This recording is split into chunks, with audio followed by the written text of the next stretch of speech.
Merry All right, Christmas. guys, we are live on Facebook at this time, and I just want to say thank you guys for accepting my invitation to come and you know to be on our platform and to be on the panel. And thank you, Singapore. I really appreciate it. And I today we're going to talk to all of you guys about your personal street dance history.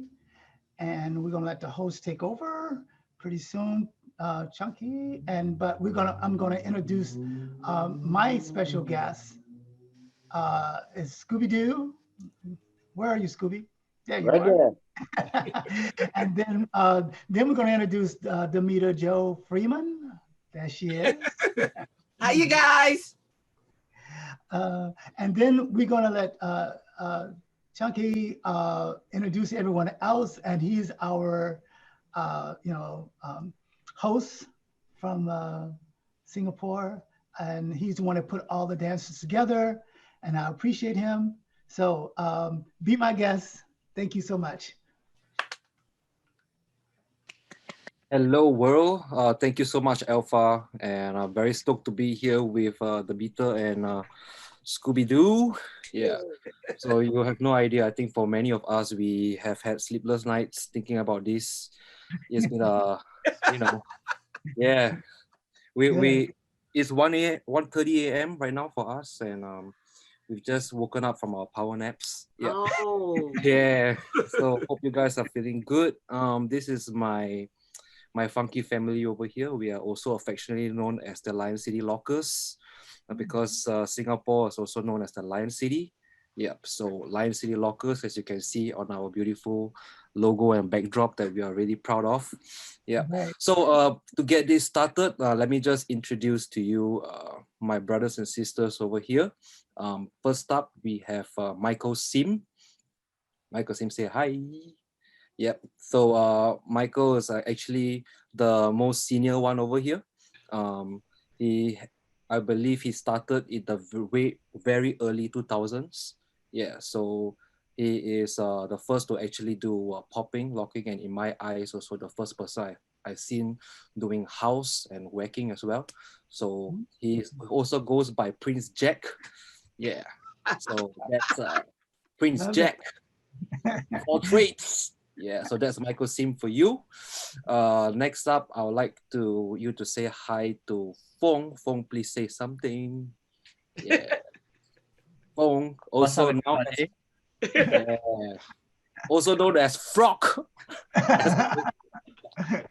Yeah. So Fong is he is one of the earlier lockers in Singapore as well. Very active in the competitive circuit.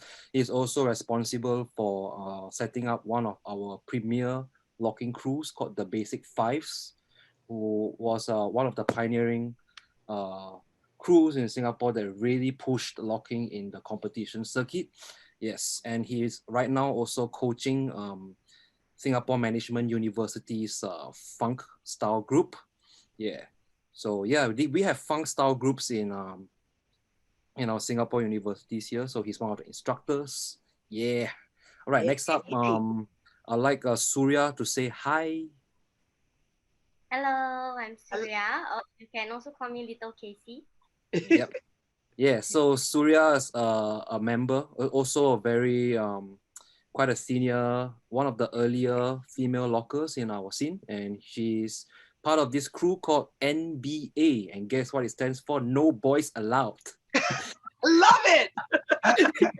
I knew Damita was gonna like this one. Yeah, so No Boys Allowed is also one of our premiering female locking team in Singapore, and yeah, they are still tight even till today. Yes, and yeah, we have two members of that crew right here. We have Kay Cee and Bert, which I will introduce to you later. Yeah. Okay. Next up, yeah, let's just move on to Bert with the really funky visual effects right now. Bert, all in her shirt, her hair. Yeah. I love it. Sorry, Yeah. my Zoom has problems. No, we love it, man. Yeah. So Glitching. yeah. in my honest opinion, I call her Shanice. She's affectionately known as Bird. Yeah, for the dance scene, I think she's in my opinion one of the most decorated dancers. And our most she's very popular for her soul dance and party dance. She is one of my favorite dancers in the whole of Southeast Asia and in Asia. Yeah, I wish that you guys would have seen her move. Like what I always tell people, she's a dancer that is always evolving. Yeah, so she also pushes for the party dance and the soul dance scene in Singapore. She has a collaborative, a collective called Four Corners in Singapore. Yeah, so she's pushing that right now. So you're looking at the face of party dance and soul dance in Singapore. All right. Next up, yeah, yeah, Question. yeah. I didn't give a. I would have loved to have had a video of her. Why didn't I get a video from her of her dancing to put on so people could see? Sorry, her? I didn't manage to send across to Chunky. So sorry about that, Alpha. But I will Okay. I will would have send it loved to to you have on seen Facebook. Okay, yeah. If you could send it to me, send me a video still because it's still going to run for the rest of the week. So if you get me one, Okay. I want to still put it up, okay? Because I, Okay. knowing the history of you, I would love for people to know who you are, okay? I would Okay. really love for you to see her dance too. Great. Next up we're gonna have Jiheng. Heng, say hi, please. Yeah. So Hey everyone. Heng is a very modest guy. He's a quiet guy. But he's done a lot of work for the community behind the scenes. So right now for Lion City Lockers, we do have a committee, keeping some initiatives going. And Heng here is actually one of the guys that make sure that everything is in order. He helps with little initiatives here and there for events and whatnot. He's also one of my earlier students in the Nanyang Technological University of Singapore. He was my dance captain, and he was one of my best dance captains. Yeah, he has a flair and a knack for getting people together and getting people to get things on task for performances, and he's still doing his thing right now. Yeah, and yeah, Heng. Next up we have G.Mak. G.Mak right here. Okay, G.Mak, can you say hi? Hello. Can you hear Yeah. not? My girlfriend using the other side. Oh, So just a short Hi, introduction. very nice to meet all of you. Yeah. Funny. So G.Mak's a renowned DJ as well. Yeah. My lah, not renowned lah, not like you lah. No. Yeah. So very modest guy, as you can see. He doesn't take the credit, but you can see quiet here, but on the dance floor, this guy is a beast. Yeah. You guys already seen the video. Yeah. So yeah. Next up we have Edwin Taupi. Edwin, say hi. Yo, yo, yo. Head right here. Yeah. So Edwin is he's really busy. It's difficult to get a hold of him, but so I'm just stoked he's here right now with us. Yeah. We have Christopher Jesse, Chris, Alpha. Hello. So this is the guy that we do hustle together in Singapore with. Oh, Yeah. right on. Yeah. Hello. I love the hustle. Yeah. Yes. So yeah, Chris is currently a locking instructor with Legacy Dance Studios. Yeah, he's been doing a lot of good work with youths as of late. Yeah, he and his crew, the Classic Boys. Mhm. Did I get it right? Yeah. And Fong Boys. And Yeah. Funk Boys, yeah, Classic Boys and Funk Boys, yeah. So yeah, he's one of so Chris, G.Mak, Heng, Edwin, they represent like the new upcoming generation that is going to push the dance further. Yeah. Yay! Yeah. So Yeah. in this panel, the 10 of us, we kind of represent, you know, we're from different timelines of our dance scene, you know, from the earliest guys to the young guys, hopefully to share a more diverse perspective, yeah, on our story. So right We now, still got Brian to go. sorry. Brian, we still got Brian to go. Oh, sorry. Yeah, sorry I missed you out, Brian. Please don't kill me. Yeah.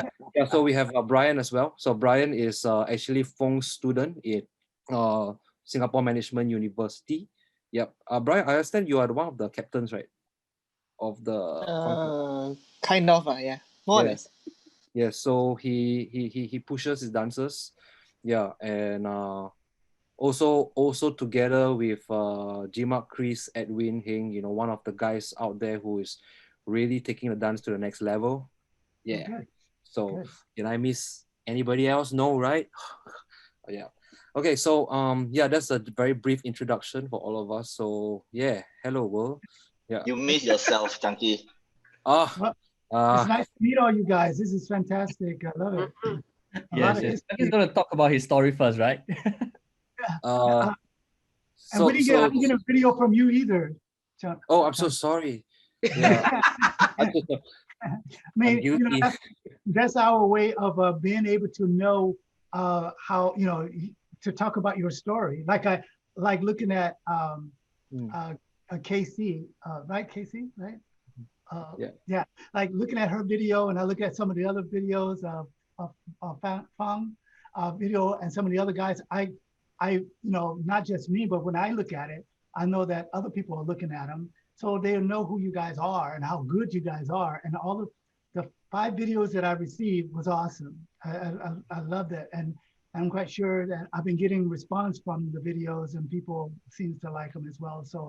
So if you guys, the reason I'm saying is if you guys decide that you still want to send a video, you can send it straight to me or give it to Chunky and have them send it to me so we can still post your video. It'll be great because you know, we want people to know about Singapore dancers and that you guys have a really good locking community.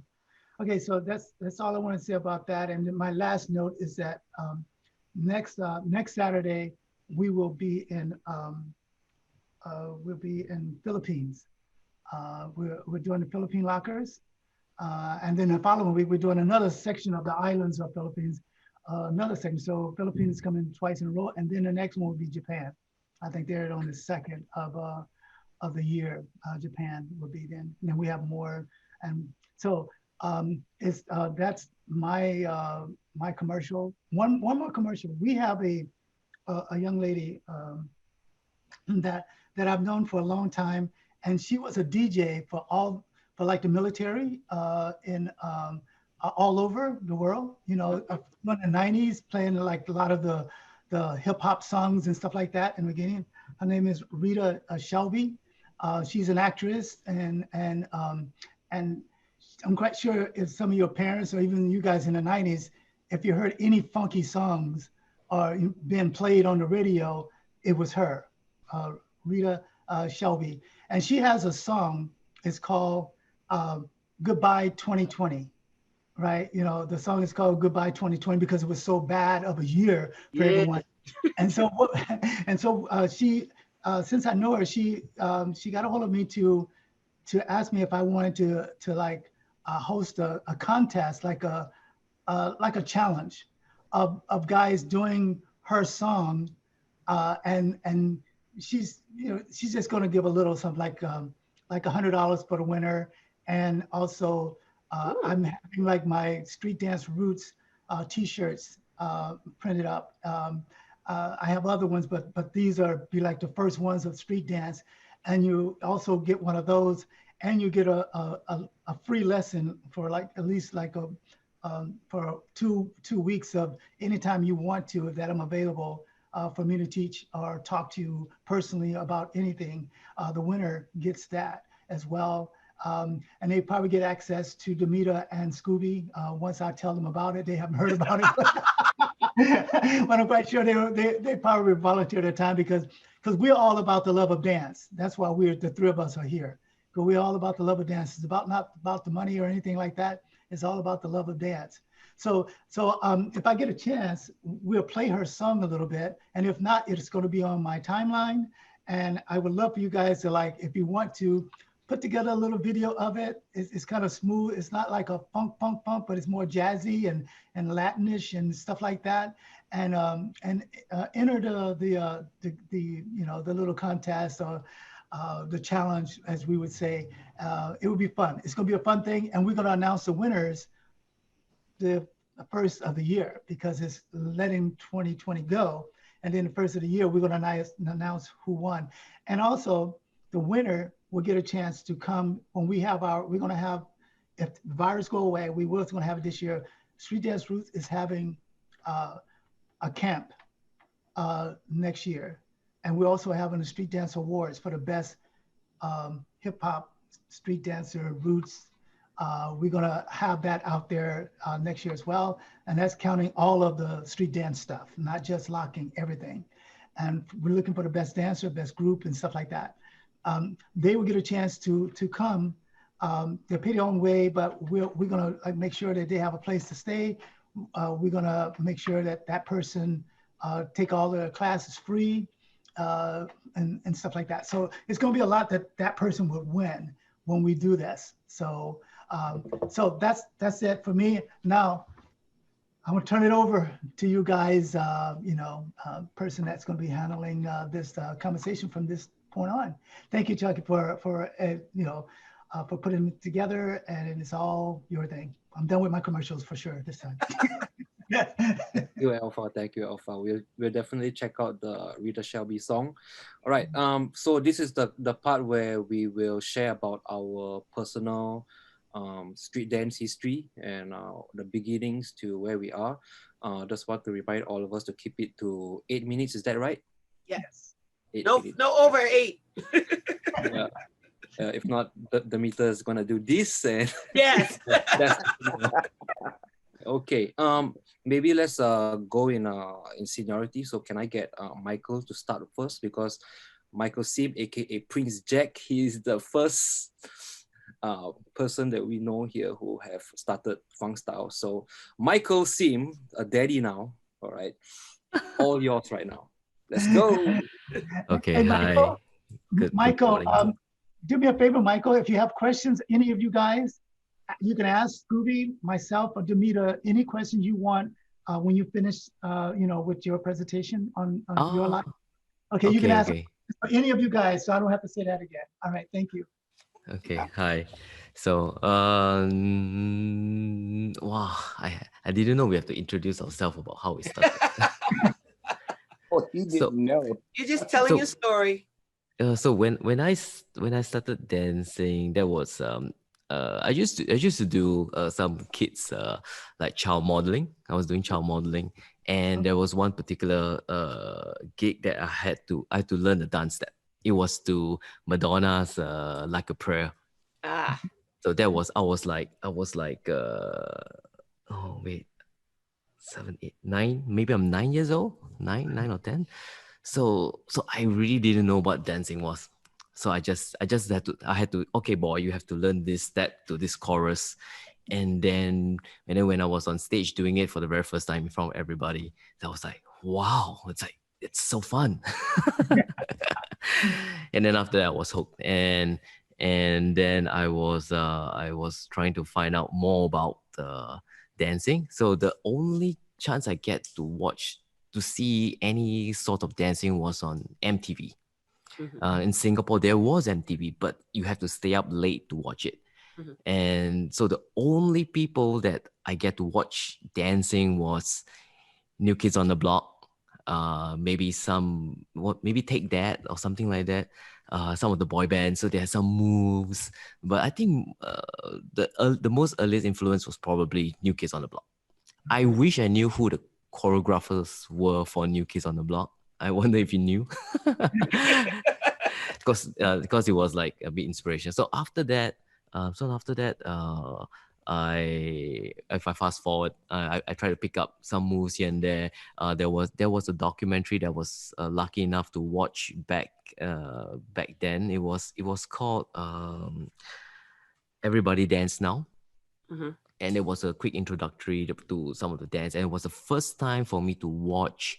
I think it was some popping and locking and some breaking. The two person that was in the video was Crazy Legs and Mr. Wiggles. So Mr. Wiggles, I think he did some locking and some popping. So of course I was watching the popping. So I was attracted to popping. So back then, but fast forward later on, I learned. I was in like what, high school, is it? For them it's high school, right? No. That'll be like junior college. Oh, okay, that would be like 17, 18. So I joined the dance in my school, and it was only jazz. So there was like, yeah, it was jazz, street jazz. So Singapore didn't have we didn't have any Soul Train. So there was no broadcast of Soul Train. So the only one that the teachers were all doing jazz, ballet, and so I had to learn. I started from jazz. And back then, even hip hop was like probably watered down. It's what, more like street jazz. Mhm. More like street jazz kind of style, steppy, you know, that kind of, and they will call it hip hop. Yeah, so that's what we knew. That's what we knew then. And then fast forward down.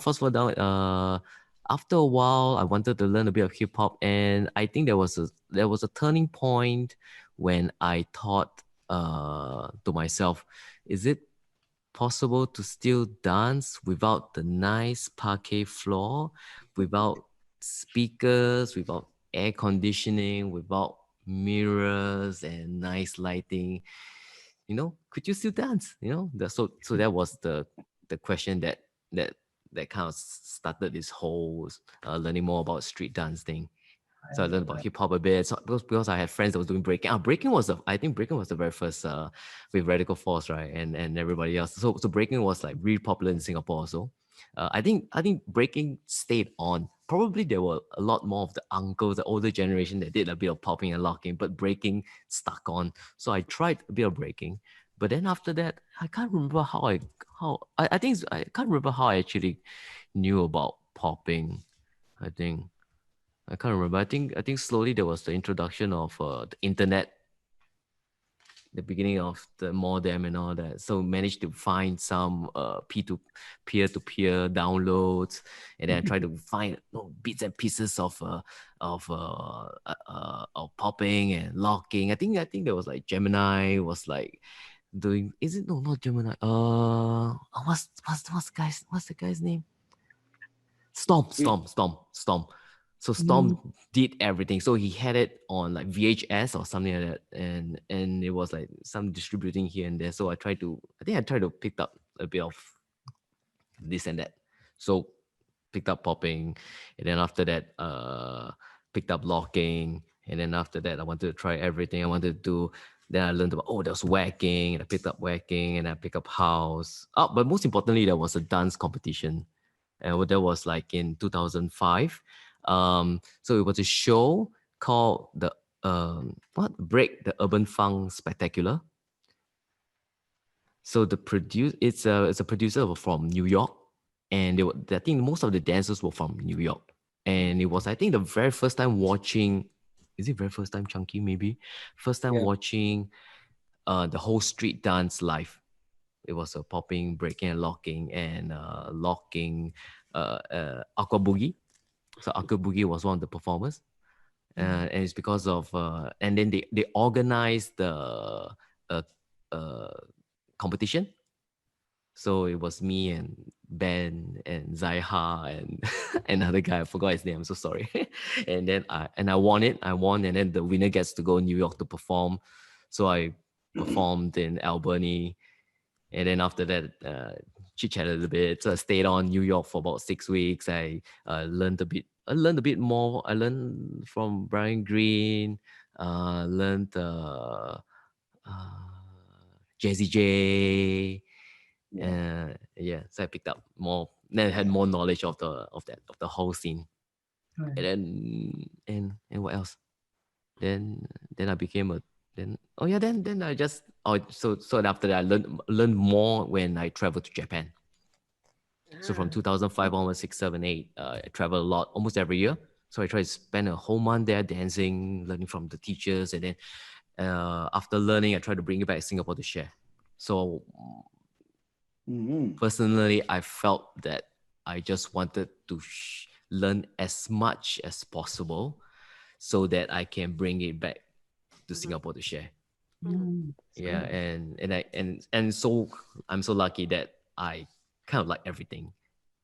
So I like everything. Everything's so cool. It's like everything has different feelings. So I even learned, I even did a bit of voguing and all that. It was very interesting. It's just like everything had different feel, different character, and it's like different kind of imagination and something like that. That's why I love it. So I love everything. I can't stick to one.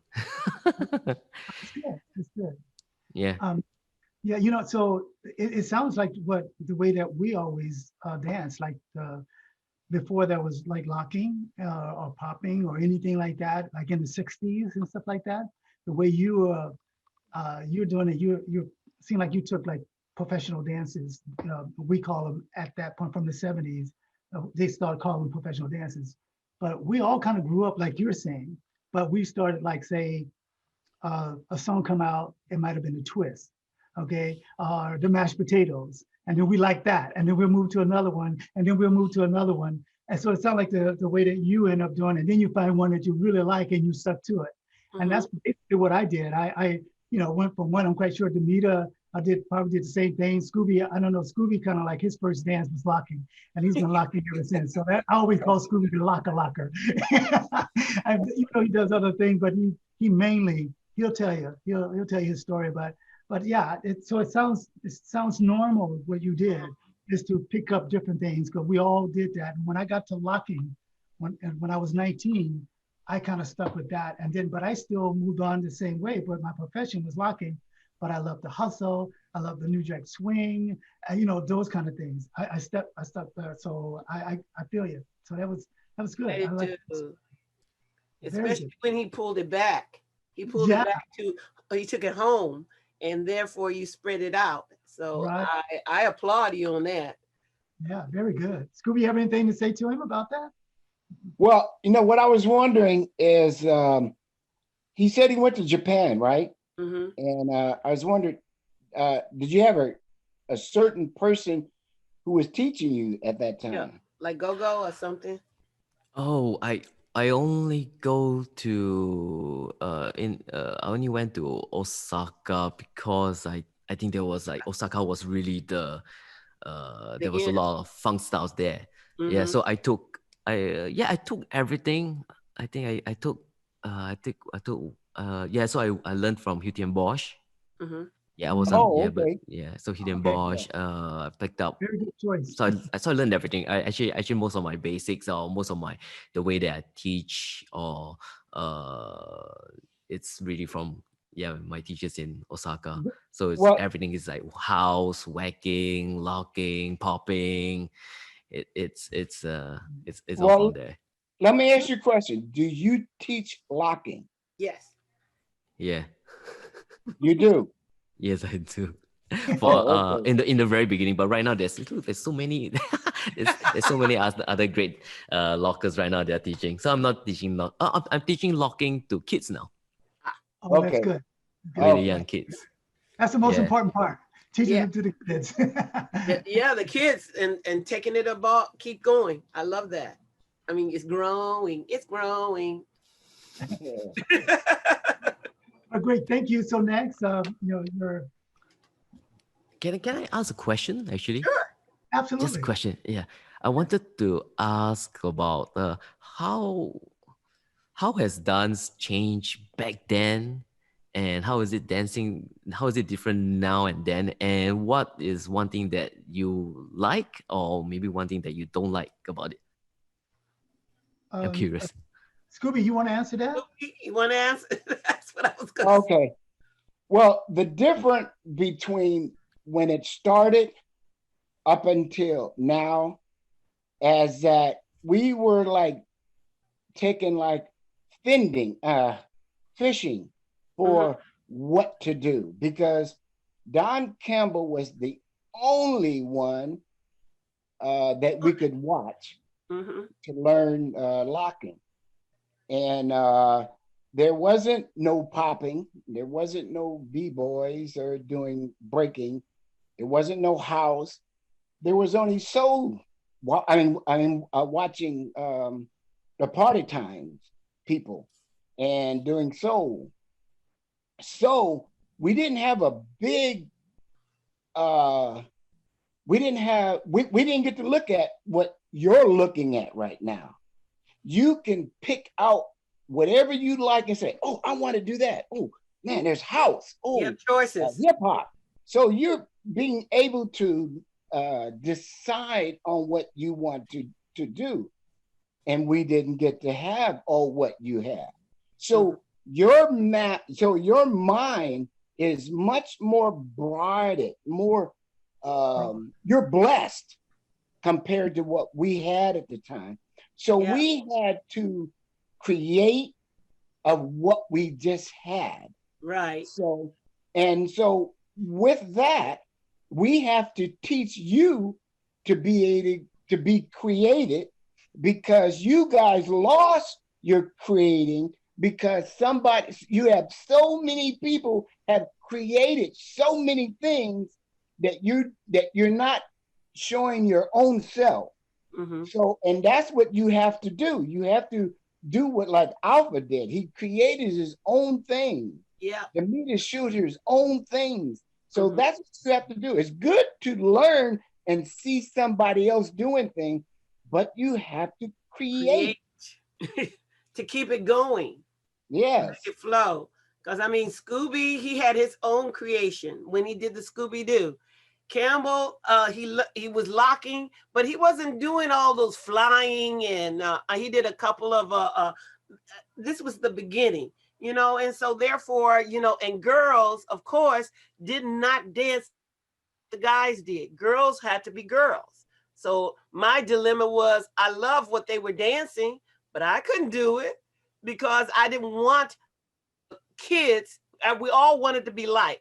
I didn't want a girl to say to, oh, look, you trying to be a guy, you know, no, because girls were wearing mini skirts, hot pants. We were all sexy. We were cute, you know? So therefore, when we danced cute. But me, I love what the guys were doing. So therefore, I added, even though I'm trying to be cute, then I would add, you know, a little bit of the hand, start moving the hand, and then start going back to being cute, you know. So I'm watching them, yet I'm adding. And so was Scooby. Every time I used to see the guys, it was always something new. Every time we were dancing, we would just keep dancing, listening to the music, whatever the music was telling us, we would add on, then go back to what it is. So I'm just saying, you did right by going, looking, and then bring it back. But now what Scooby says, now you create to keep it going. You can't stay in one place. You got to keep it going. So. Right, very good, very good. Okay, we can move on. Thank you for that question. That was very good. Thank you, Damita and Scoop. Thank you, Alpha. You know, I love you guys. You know what I'm gonna say. Okay, I guess I will go next. Hi everybody, my name is Chunky. Yeah. So I started dance in 2002. Okay, and hey, before I start, can I just ask a question? Is it possible if I can share my screen? Absolutely. Yeah. Okay. So I started in 2002 in a high school, and I'm very embarrassed to say this in front of the whole world right now, but I was trying to impress the girls. That's good. Yeah, that's good. Yeah, but that's what we did. That's our whole thing. The second embarrassing thing is it didn't work. It didn't work. Well, yeah, but the good thing is it stuck. till today. Okay, so I learned the dance to impress the girls. I feel, but I'm still dancing today. So my sources were like what Michael said. There was no YouTube back then. We only had peer-to-peer sharing softwares, and whatever that we can see on MTVs was our only reference to this thing called like modern hip hop pop dance things. I don't know. Yeah, we didn't even knew what was hip hop dance back then. Yeah. So I will just share my screen and I'll show you host disabled attendee screen sharing. Oh, that's fine. Okay, I'm not able to share my screen. Yeah, so I started learning from this. My first glimpse of locking was this move, 12 point, from this music video from Korea, from a boy band called HOT, Hot. And the song is called We Are the Future. So this was before K-pop was big like now. This was the first wave of K-pop where it was not popular at all. Okay, so this boy band had this move, you know, and they had and the beat. So I was mistaken that locking was done to break beats.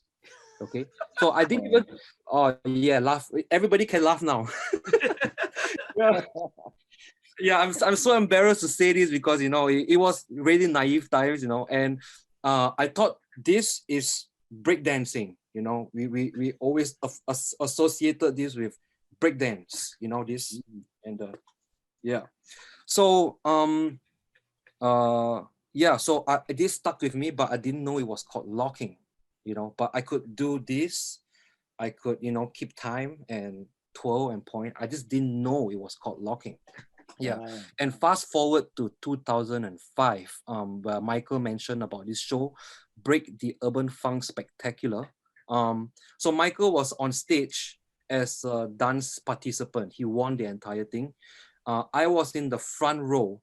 Okay, I was in the front row with my camcorder, and it was the first time I heard of funk music, and I remembered this like yesterday, you know, and the music was get up off of that thing.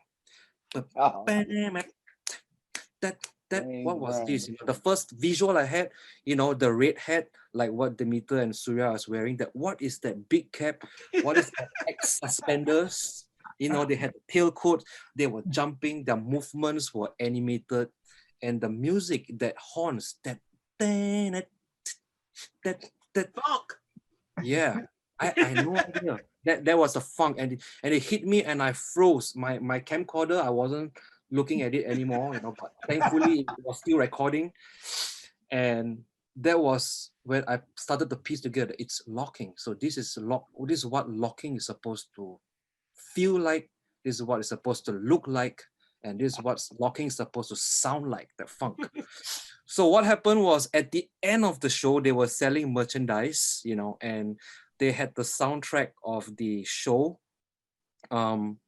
selling there, and I was poor. And again, I'm so embarrassed to say this in front of the whole world, but I stole the CD and I put it in my Discman and I listened to it. I remember track number 7 in that CD. James Brown, you know, that I didn't know it was called James Brown, you know, but I had it on repeat. I just know that locking song. I called it that locking song, and I played it so much that one of my neighbors is like, "Why do you keep playing James Brown?" And that was a start. What? So this is James Brown? Yeah. And back then we had no iTunes, you know, and like what Michael mentioned, we had P2P software and we had Napster. So, you know, we were poor. We couldn't buy music. So I was downloading every single James Brown music. And that was where I started the funk bug has, in fact, it's like, you know, it took over me. And that was like, okay, I'm not going to listen to my techno no more. This is my sound right now. And I can't just listen to it. I want to react to it. So this is where I started to put this together. Yeah. So 2005 was also the year YouTube came on, and I was I joined YouTube the moment it came on, and my first few locking references were from there. When you type locking in YouTube in 2005, probably like 30 videos will come up. Cutie and Bosch, Gogo Brothers, P-Lock, Jimmy Soul, yeah. And I would put my videos up there as well, you know. My first video was of me locking and I ripped my pants. Yeah. Yeah, so, and a lot of racist comments being thrown at me, you know, like, hey, you know, you Jackie Chan, you shouldn't be locking, you know. And one of that comment came from this guy. His name is Max Treeware, okay? And he talked to me, he commented on all my videos. He was the only guy that was giving me good advice. And he introduced his name to me. He said, oh, I am Aga. I am from Taiwan. Oh yeah. That was 14 years ago. Yeah, and I couldn't speak Chinese, so I was using translator and translate. And at that time, I believe he wasn't so good in English, so I think he was translating. So conversation a little bit strange, but we got the message. Shared music. He dropped the knowledge on me with limited language capacity. So we have been going on for about a year, and I was like looking at his videos and inspired. I did my own videos, did my own shows, did my own outreach. And I went to Taiwan to find him. So back in those days, I still had physical piggy banks. I didn't even have my own bank account. I emptied everything in my piggy bank, bought my first solo flight ticket to Taiwan to meet Aga. And that was everything, you know. Magic. When I was in Taiwan, I saw, you know, that's where I learned that if you are local, I am local. If you don't speak English, never mind. If you do twirls and handshakes and everything, you're my brother. So they took care of me. And Aga was the epitome of that. And he brought me to meet his students, and the whole of Kaohsiung lockers, they took care of me. And I went into my first cipher. Yeah. So as I'm saying all this right now, I actually had clips prepared, but yeah, it's fine. So that was where it hit me. Yeah, that's where it hit me that. I'm sorry. Try your split screen again. Oh, sorry. Try it again. See if it. Oh no, I'm still not able to. Oh, okay. No worries. Trying to get on our end too, but I'm sorry. Yeah. I didn't know if it worked or not. Okay. No worries at all. Yeah. So in Taiwan, when I saw the cipher in the culture club, and that was like I was just sitting there and I was just looking, and I was overwhelmed by that hospitality, and I told myself, I wish that Singapore would have this. And you know, just like Michael when he went to Japan, you know, when I went to Taiwan, it's like we got to bring this here, you know, and that's how we started this collective. We started this community called Lion City Lockers, and it was an inclusive community for everybody of all skill levels. So at that time, the only idea that we had was, if you could do twirls and points, you're a Lion City Locker. And let's just get together and dance. Because last time in Singapore, dance was beginning to thrive, but they were confined to schools, to different studios, but there was no organic, active community out there, street dance communities, other than the breakers, right? That was coming together and just sharing and dancing together. So Lion City Lockers was kind of like the first, you know, it was very organic sessions, nothing organized. Yeah. So that was in 2008, you know, and things just went up from then. And everybody was throwing jams. And just fast forward to 2018, about 10 years later, I shared this story with the whole of my community.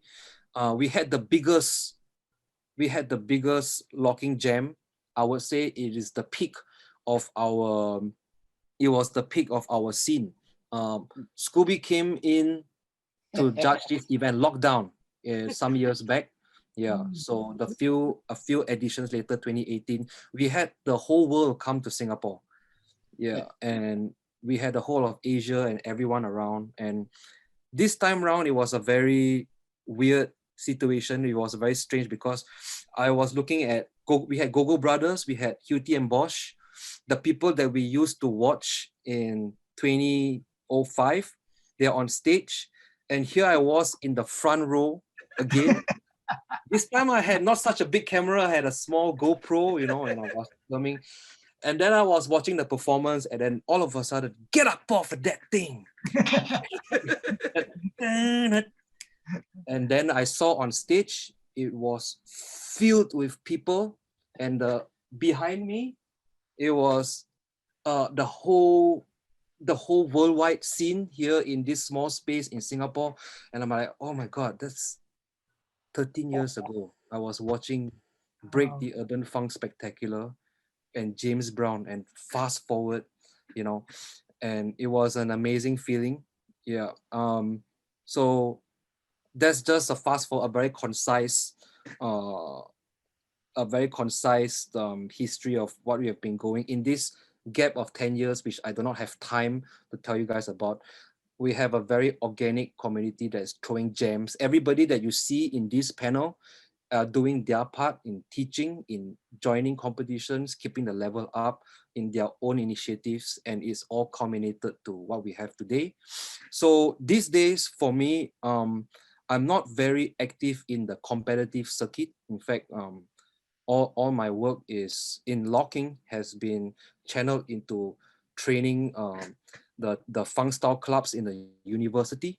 Yeah, so I coach them at nights. In the daytime, I'm a high school teacher, and I teach dance as a subject for marginalized kids and from low-income families. And it has always been my dream for dance to be part of the school curriculum. And this is where all my energy and my efforts are poured into, is to empowering youths with the power of movement and alternative arts. And none of this would have been happening for me now if not for the seed that Aga planted, if not for these guys right here who have shown me what the arts could do, what dance could do. And everybody in this panel, you know, in their own initiatives, have shown me the power of what movement does with values and inculcation. So right now, I may not be teaching locking in my day job, but you know, the essence of that idea comes from everything that I've experienced in locking. Yeah. So that's my main goal, and I will not stop until there will be more schools in Singapore that will be adopting dance as a subject curriculum, because I feel its importance in building character and building the person as a whole. Yeah. So that is my very concise story and my well, I like to ask you a question. Yes, Uncle Scooby. Okay. Yeah. Wait a minute. I want Alpha to hear this too. Now, when do you remember when you first met me? Yes, of course. Okay. Alpha, I want to tell you, and Damita, I want to tell you, when he first met me, the way he's acting right now is how when he met. Oh, Scoo! Oh my God! Oh yeah! Hey, that is so cute. That is good. I know what you feel. That's really good. I'm feeling the same way when I see Damita right now, but I think right now I do better in composing myself. But in my heart is like 130 BPM per minute, you know? Very good. I watch all your videos, Damita, especially the one with Joe Tex and James Brown. And Damita. Yeah, but you know, gotta keep it. I got a chance to be with James Brown. You know, that was excellent. And so we have something in common with Aga. You know, Aga is one of the guys that once you meet him, you will never forget him. Because he's so like a nice guy. Yes. And he does make you feel at home when you're around him. I spent some time with him when he came here to the U.S. and I took them to Vegas. I have a place in Vegas that him and Doug, you know, Doug from Singapore. Oh no, from Hong Kong. Yeah, they both stayed in a place that I had in Vegas. And so, but I was trying to show back a little bit of what he showed me when I was there. And he's that way. So I'm glad you met him, because if it wasn't for him, the dancers on this platform might not be what they are today. Because you did, that was, that's Aga. That's what Aga does for people. And so my hat's off to Aga, appreciate that. And thank you for being there to spread the word, of what you do for your country. And your teacher now, that's excellent. That is. Yeah, and you guys, let me say this. Since you brought up Aga, Aga doesn't say it a lot, but now that what do you call that when the domino fall? Yeah, the domino effect. Dominoes fall. Yeah, because Camelot Jr. came there, and then Aga told me when he seen Camelot Jr., the way that Camelot Jr. was talking about me and Damita and everybody who he had met prior to teaching everybody, they seen all that coming out of Camelot Jr. And now Aga is teaching people and showing people like he's showing Chucky. So I mean, the fall just goes like that. That's why it's so good to have the alpha doing this now, because see, that's gonna keep falling like that. Yeah, very good, very good. Damita, you have anything to say?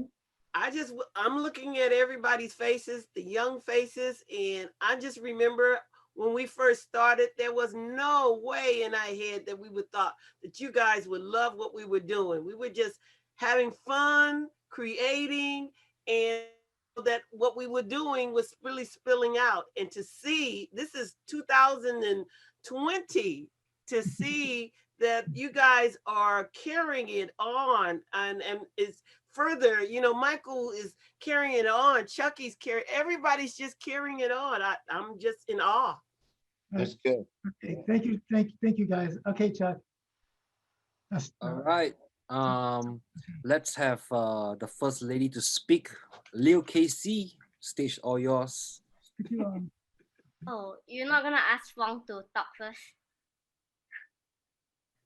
Can you hear me? Yeah. Yep. Yeah. Oh, it's not Fong's turn? Okay, Fong.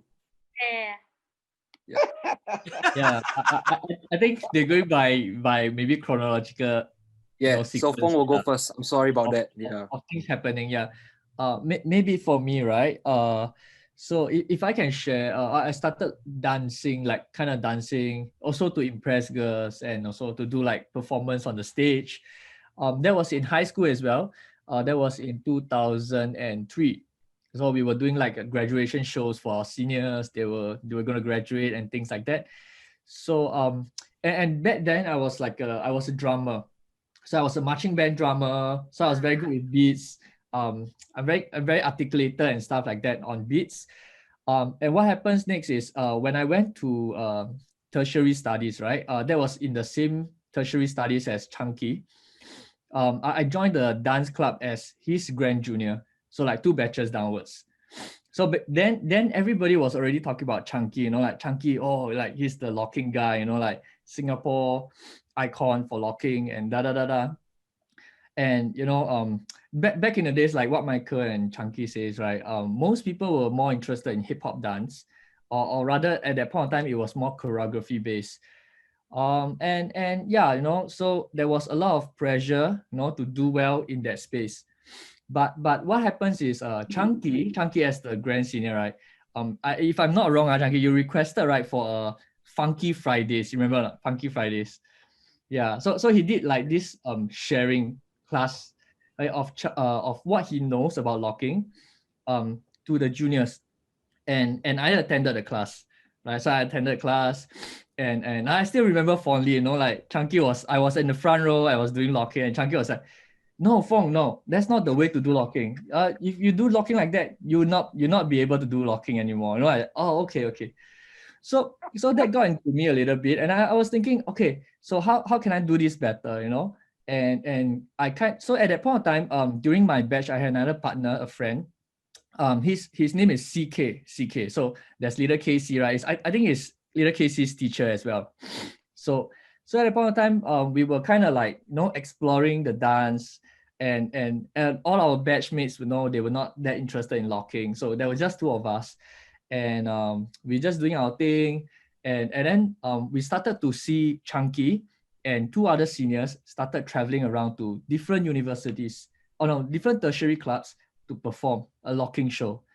So that, in my opinion, if I'm not wrong, is the first Singaporean locking show that happened around, you know, and they were invited to perform here and there, right? So we're like, oh yeah, that's like the cooler. So everybody knew that we had locking roots, you know, in our dance club. So shortly later, what happened was then we start to explore locking, and then one fine day, Chunky realized that, hey, these two guys can lock. Hey, we've got more lockers today, you know, we've got more lockers. And I got to throw him some materials. And like, hey, come. Let me share with you all these things that I've kept, you know. These things are from my master, and that is Aga, right? All these things are from my master. You go and have them, go and watch the videos, go and study the music, you know, go and listen to them, and do your thing, you know. So me and CK, we will take the material. Back then it was hard disk, then with the USB cable, and then we will plug it into our laptops, and we'll be watching all the way. And then we were watching people like exactly what Chunky was watching. So there were Cutie and Bosch, there were Go-Go Brothers, there was P-Lock and Jimiso, and there was Originality Lockers, right, from Korea. So those were like our earlier inspiration first, introduction towards locking first, and subsequently I was blessed enough at that point of time, because during Chunky's time, Michael's time, right, there weren't locking competitions. So the first locking competitions happened during my era, my time, and there were probably like just maybe 4 teams, maybe 5 teams, 5 teams of lockers, maybe just in pairs. And that first competition that we went to was called Floor de Love. Floor de Love, yeah, that was the first street dance competition in Singapore that they had categories like locking pairs, they have popping, they have hip hop pair, and they have a breaking pair. I went in. Michael was in the same competition. I froze. I froze. I couldn't do it. You know, like I was practicing hard, but I froze. No, I couldn't do it. So I met Michael in the first round. He knocked me out, and at that point of time I was kind of just thinking, okay, no, I really need to get myself up, work on it a little bit, and no, I will work really hard and get myself somewhere, in the future. So that was kind of like the fire that was burning inside me, and then later on we worked very hard. So along the way, we met people. Another very early locker that came to Singapore was Gemini. Yeah. So Gemini had a workshop first, as an overseas guest. Then later on, it was this pair from Japan. They were from part of this crew called Wrecking Crew Orchestra. Right. Yeah. So those were like the early exposure of locking teachers from overseas. Then with some coincidence, I was joining the first few competitions, and there was the other competition called KO Night. The finals, they invited Hilti and Bosch down to have to judge the competition, and me and my partner CK, and we won the competition. So we're like, oh yeah, now we're making some waves. Let's try and push this further, see how far we can go. Like the scene was just starting out really. There were just like maybe 5 to 10 lockers in the scene, and then we will go to this place called Blue Jazz. We will hang out. We will have parties at night. We will drink a little bit. We will cipher, and everybody was a breaker. Then me and Chunky will be there. We'll be like, oh yeah, going all out on beats, all old school beats, and those were the days starting out. And I think because of that, we started to want to do the initiative of Lion City Lockers. If I never remember wrongly, in the initial part, it was kind of like, okay, should it be like a crew thing or should it be like a community? Then we kind of like worked on it, and Chunky said, no, let's do community. Anybody that can tour lock, let's put them all together. And then we hold our first session. We were all so broke because we were all students. We all chip in money together. We booked a studio. Everybody went there together. And then we had our first community session. That was really how it started, the Lion City Lockers. So fast forward, a little bit more about my side of the story was so the community started growing, but you know, in the whole dance community, the scene, the locking dance group is just a very new group. So we wouldn't at showcase competitions. We wouldn't at you know, when people were doing like choreography based competitions and they were giving out prizes and things like that. It was very rare that we see a street dance crew go into the competition like that, right? So so one fine day, me and a few friends, we decided, hey, you know, we've been working on locking for a while. You know, I think we are at a good level. Let's try and form a crew and go up there. And that was the first time we went up as a funk crew, as a locking crew, and then I think we blown everybody away. It was like everybody's like, so in the past they would do locking steps as well, but it was just like a part of the routine, you know. It was like a small part and it was just steps. But we were really like a locking crew. We were going out there doing a locking showcase, and then it blew everybody away. And then everybody started to think like, wow, there is a locking crew now in Singapore. Right. Right. And my crew, you know, I want to give credits to them. You know, they are called the Basic Fives. You know, we've got very wonderful dancers inside there. So and I think we pushed really hard. So we were at almost every competition that happened after. So we were joining every competitions. We were fall inside either the first placing, second placing, or the third placing for choreography. Right. And I think after which we just got so busy because every 2 weeks to 3 weeks we'll be invited to do shows, you know, for people. We'll be doing commercials, we'll be doing this and that, and we get paid and stuff like that. And people will be emailing us, telling us to perform for them. So in a single year, we were performing like 20, 30 shows. Wow. Like every week, like we were just doing new routines and let's go, new routines and let's go. So those days we were young, you know, we weren't thinking too much. So we were just pushing as much as we can. And I think Chunky went to serve the army. So when he served the army, before he served the army, he was teaching. So he kind of have to pass down his classes. And that was how I got on. I started teaching where he used to teach. And I took over and we started grooming a new batch of you know, younger locking dancers. And at the same time it was competitive. So I think at that point of time we were kind of like, you know, some people that I think the dance scene, the younger lockers were looking at. So we were pushing until I got busy as well. I went to army. Then Chunky came back again. Then he took over the classes. And then I remember that was the first time we did a recital together. Recital with our students, like our students coming together to perform together. So it was kind of like the first time we really got that many lockers doing the show on stage together, right? So I think you know, I still remember Chunky saying like you know, one day and that was very early part in the days, and he said, I will wish that one day we can do a show, okay, fully locking show, you know, with just lockers. And that was like the tiny step we were taking. Fast forward, so after recitals and we were performing and pushing and everything, I decided to take a step to try to make dance a career for myself. And that was where I opened my own dance studio, Studio Dance Meets. And in that same year, Scoo B Doo, if you remember Scoo B Doo, yeah, you came over to my studio. I remember. Yes. And that was the year that suddenly, you know, Scoo B Doo appeared. We were like, oh wow, you know, like the world has not heard from me for a long time. Yeah. and He has so, that kind so of effect on people. that's right, that's right. And we were all connected with by Agas, by Aga, because Aga was the man that, had Chunky. I also traveled with Chunky to Taiwan later on.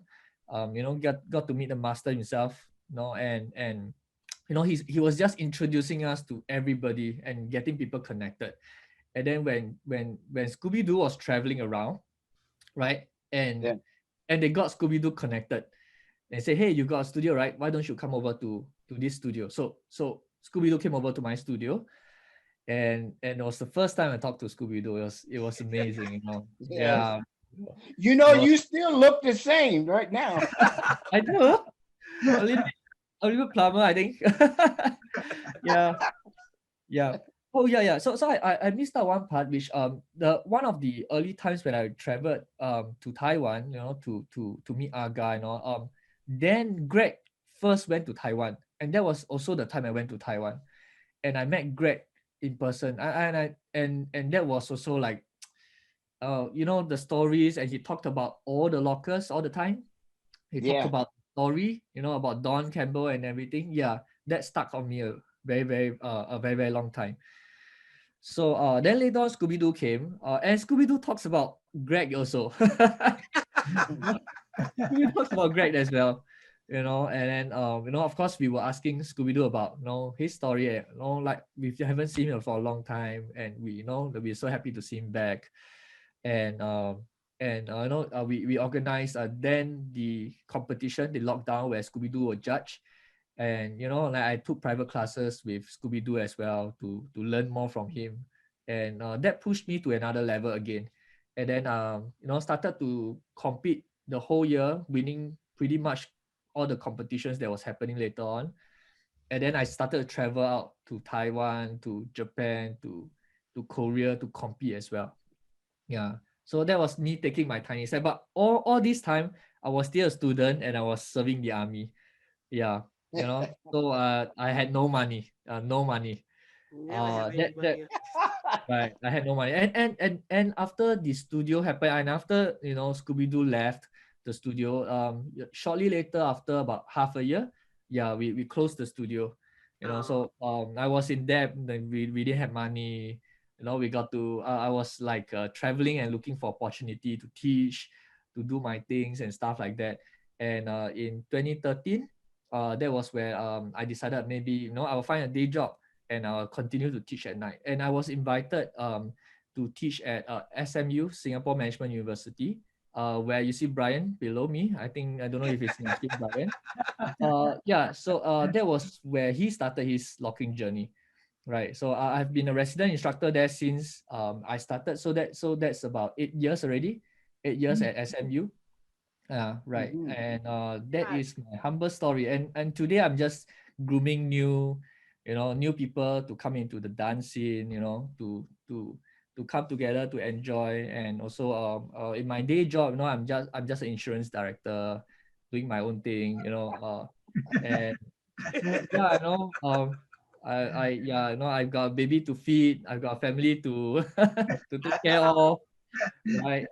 So just living my life, but still trying to keep the passion strong and grooming new people for the generations to come. Right. That's me. Thank you. Thank you for good.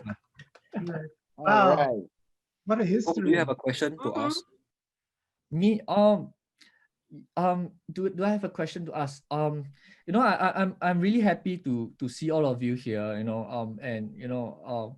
and yeah, I wanted to check. I wanted to ask, so during this whole time, so right now, sorry, I'm just a little bit stuck and I don't know what to say. Okay, so with this whole, right now you're watching the future generations to come, and what would you hope to see, in the younger generations, or maybe like what kind of things do you hope to see, dance flourishing into in the future? Any expectations or anything like that? Well, for me, I just want everybody to keep creating. Do a little bit of the dance that we taught, but I want to see you guys created even bigger. That's the only way that what we did will stay in the picture is if you guys keep building it up. So that's what is that I'm excited that you guys loving what we did, but I'm also excited that you guys are still doing what we did. We in the beginning we had nothing. We really could only see each other doing.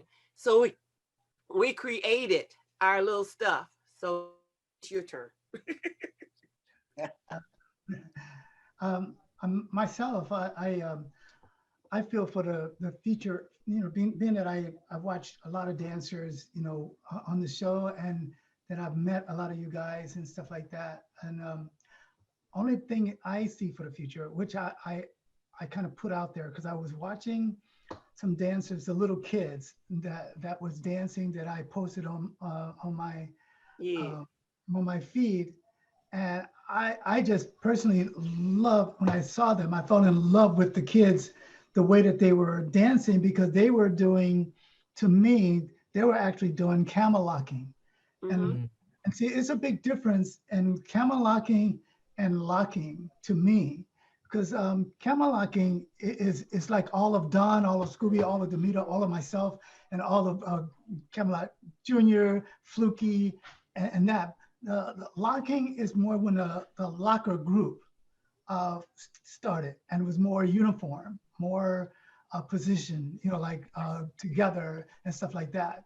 But camel locking was more like an individual dance, like you go out solo, you know, because that's where we started. We all met when I went on Soul Train, and I met all the guys.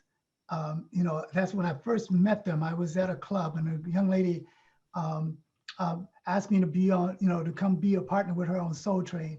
And this is like in '72. And that's where I met Scooby, Damita, and Don. I met everyone there. And I was already a dancer, but whatever style it was out, I would do, right? So and then when after meeting Scooby and I became, I always say this, I know he's tired of saying it, but he became my best friend, and we're best friends today. I mean, and way back then.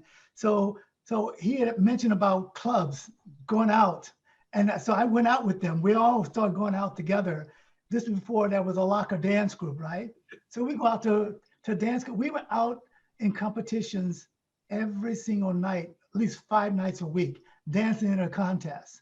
And when we would dance, it was more about camel locking, because they had formed that. And so I came out and started trying to do the same thing, but I had my own style. So I had to learn what they were doing, but I kept my own style to win or to be a part of the competition itself.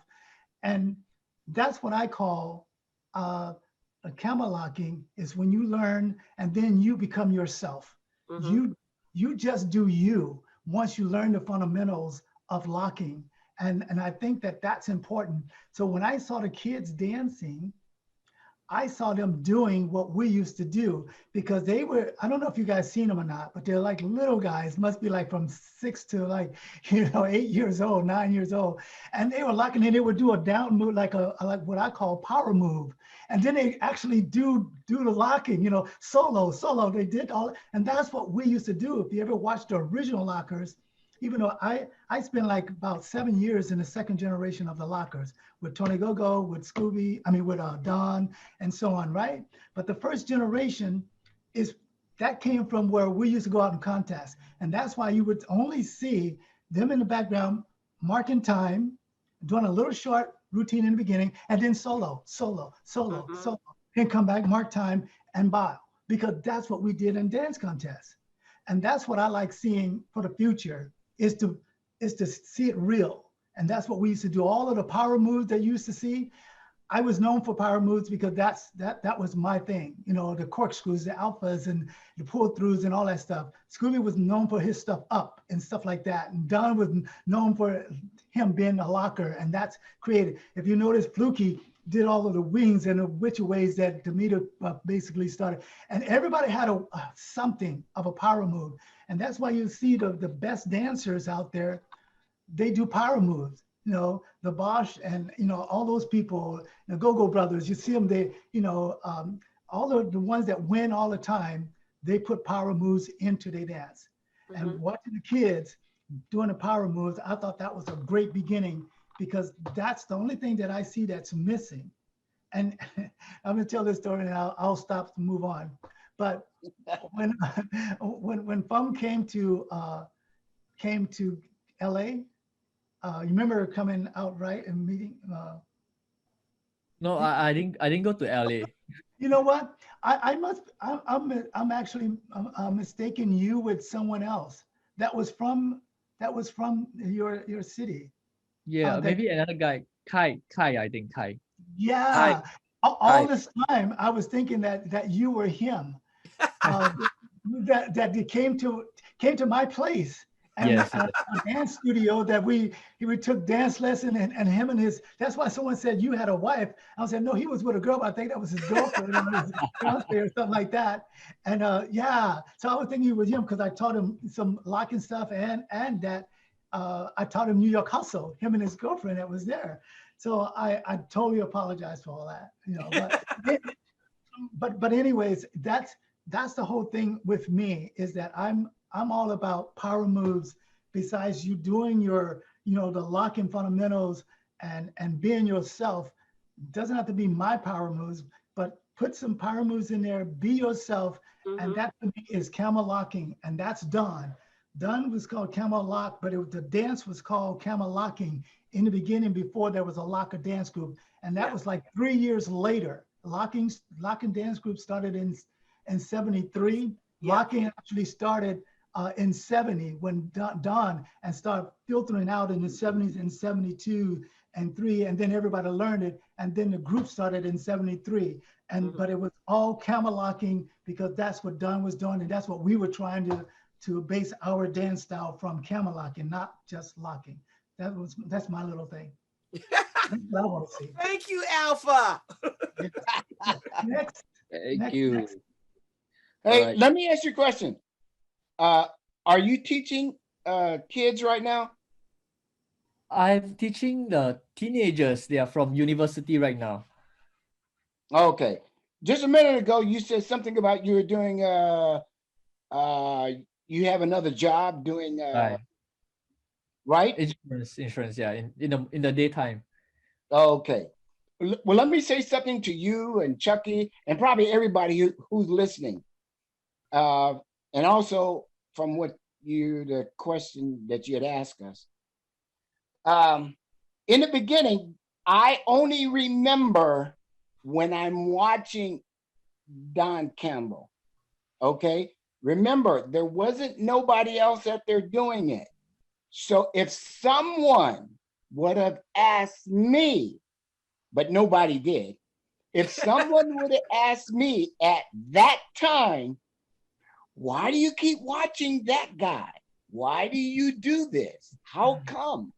Then I would have told them, I don't know. I just never seen nothing like that. It looks interesting. It makes me feel good. It makes me, it makes me happy just I want to learn how to do that.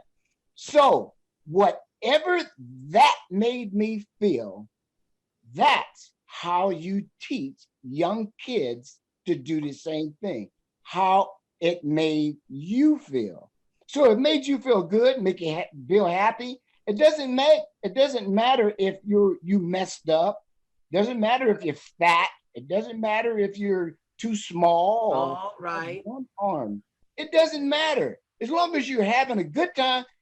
I don't care if I gotta go work doing another job after this. It doesn't matter. This makes me feel good.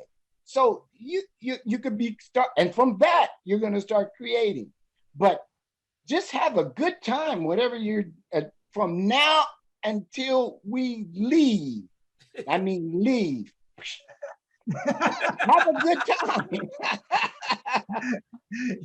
Just real quick, Scooby, that's great because I spent 25 years as a professional dancer, and that's why you can see videos of me starting from Soul Train all the way up to the 90s, right? I'm all over the place.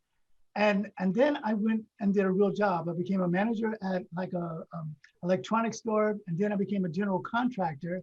So, and then I retired from being a general contractor. And then that's when Aka got a hold of me. And then I started traveling, doing dance stuff again. Locking never left me, dancing never left me, even though I spent the first 25 years doing it. And then I spent like another almost 20 years of doing something different, but I'm still in my heart. And that's why I'm doing what I'm doing today after retiring. Oh. I'm still talking to dancers because that's Very me. good.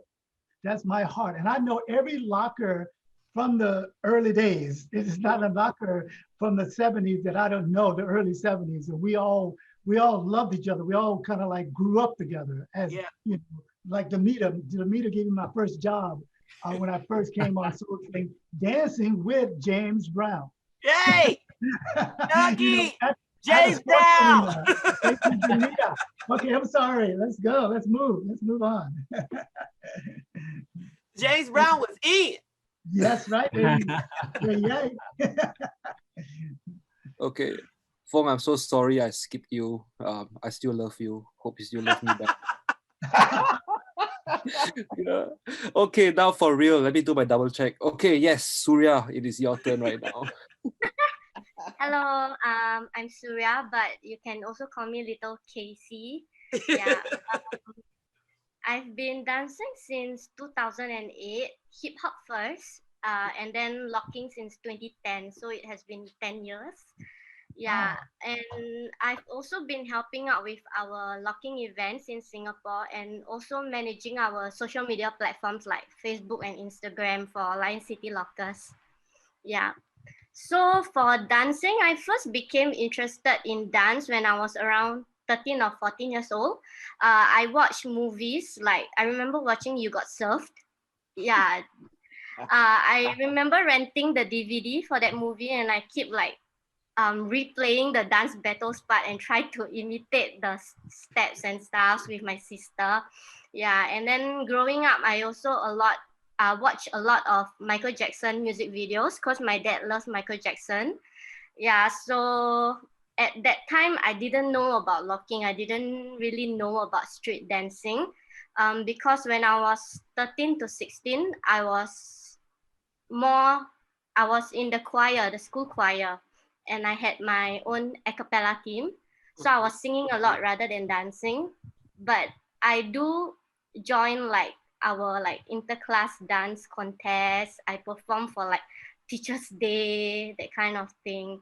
So I decided like while taking my diploma when I was 17, I joined the dance club. And that's where I started to learn hip hop. Yeah, so I did hip hop for 2 years. And then as juniors, we were exposed to all the different genres. And I saw my senior doing locking. So I decided to go out there and take a locking class. And I remember the first class that I wanted to take was actually Chunky's class. But at that time, when I went there to the studio, Chunky was absent on that day. Yeah, so actually Fong was the one who replaced Chunky's class for that day. So yeah, that was my first ever locking class. So after that class, then I proceeded to sign up for Chunky's 8 weeks locking course. Yeah, so Chunky officially became my like first locking teacher. I also joined his recital for 2 years. Yeah. And after Chunky, my next locking teacher was Danny. He's also one of the pioneers in Singapore.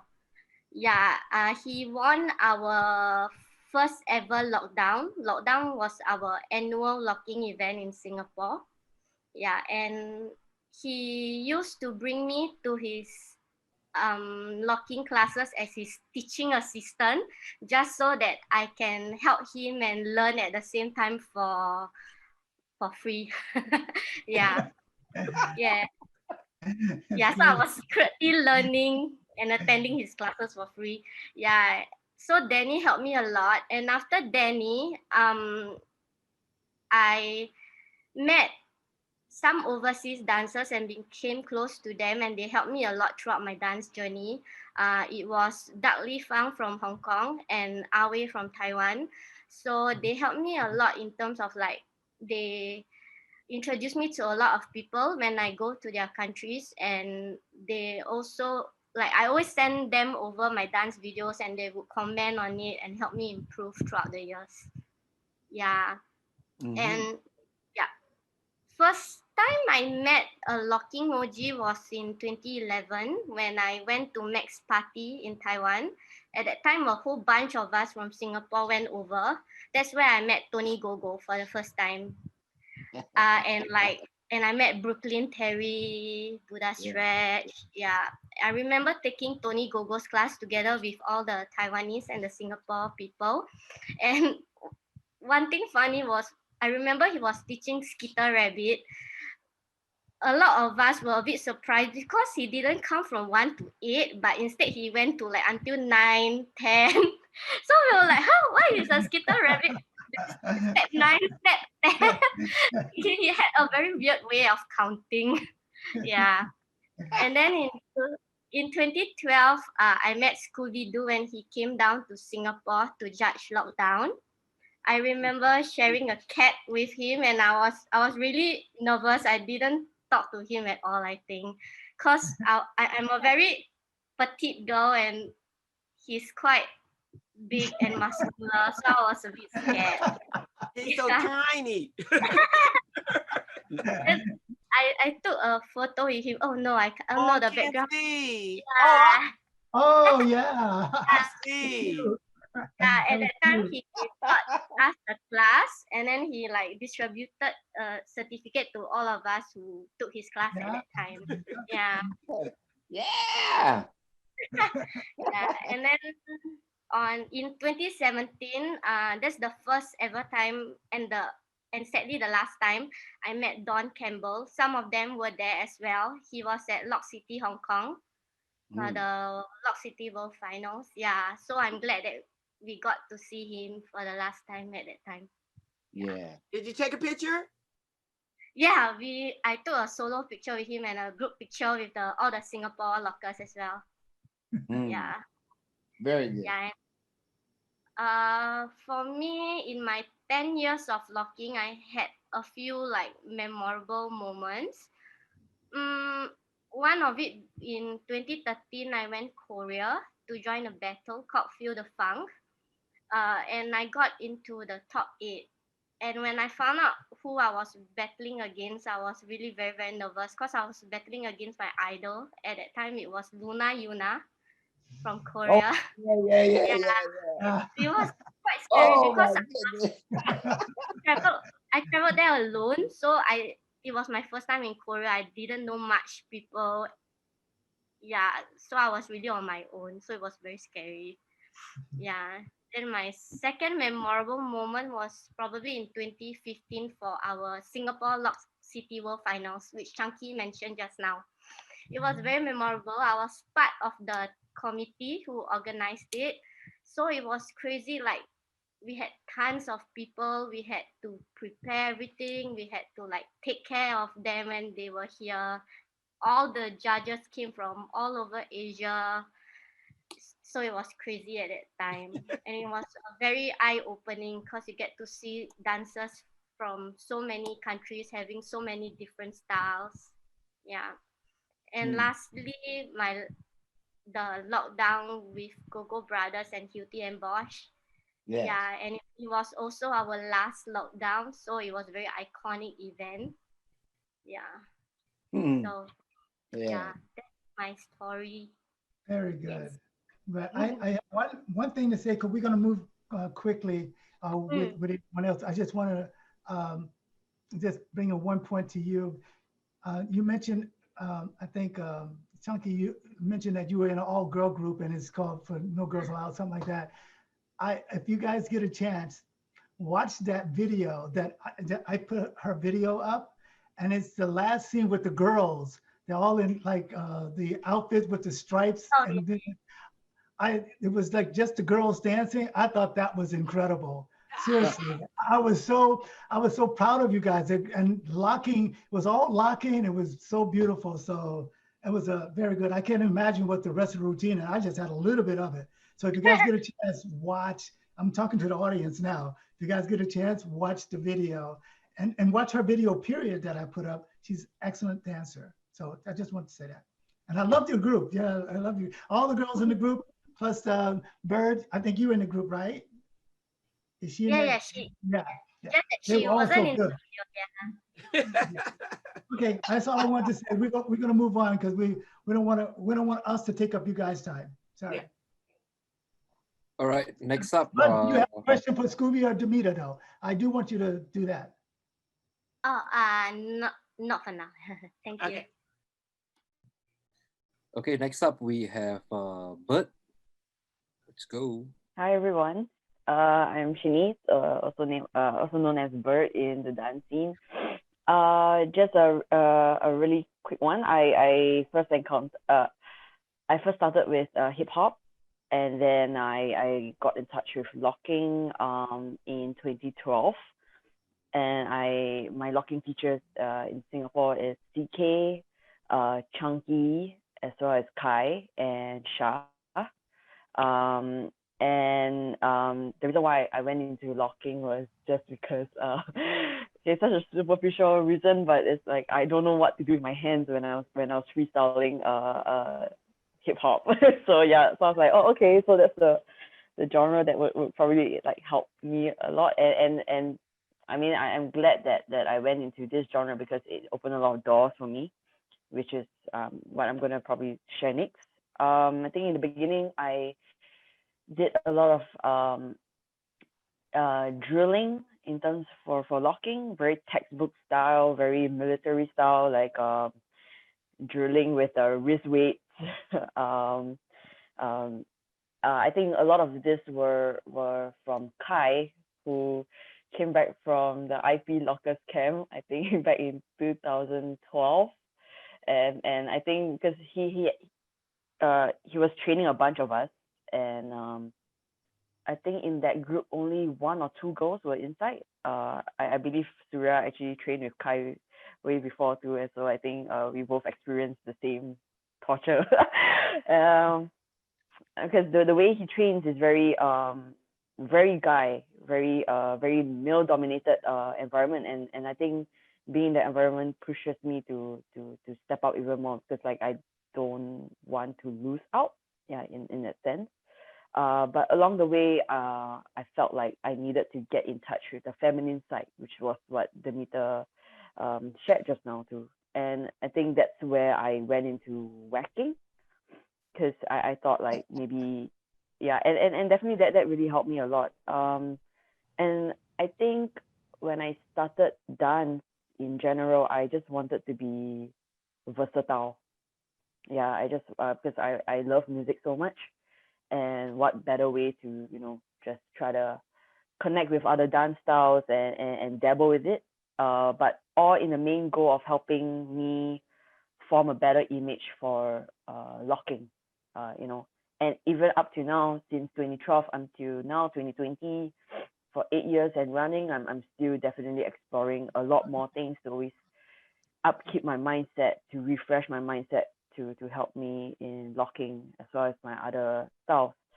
I think one of my few inspiration in the beginning was No Boys Allowed, which is the crew that Surya is in, and because like seeing a bunch of ladies up on stage in a competition ground doing locking and dancing locking, I think that was a huge impact for me, and that definitely got me started too. Yeah, for females. Yeah. Let me see. Okay, so yeah, I think more on to exploring more dance styles. I think this helped me to analyze my weaknesses and strengths as I go along in my dance journey. Because right now I'm a full-time dancer in Singapore, and I think that's not a very stable job. It's definitely not stable because housing and everything here is expensive. But I feel it's important to just keep on upkeeping, and like my friend used to share with me this, you reach, I teach. So as students, come to teachers. I feel it's very important for teachers to keep on, refreshing and so as to provide as an output. So more input to give output. Yeah. So I think another one will be when I met Don Campbell in 2016 in Manila, because I was there for a production training for a dance theater, and we spent about 2 months in Manila, and just one day, Tyrone Proctor and Don Campbell were invited to judge for an event, and my director, who's Vince from Philippines, he said like, okay guys, let's take a break, let's go down to this event because of course we're not gonna miss it out. And we battled until top 4. It was a 2v2, and I think that battle left probably a mark, and I was standing beside Don Campbell at the sofa seat, and then he turned to me and he's like, what's your name? I'm like, Bird. No, your name should be Lady Bird. And then that's how. And then I think he was saying like the way I dressed and the way I danced was very feminine. So Yay. yeah, so I think that kind of paid off the whole exploration to other styles.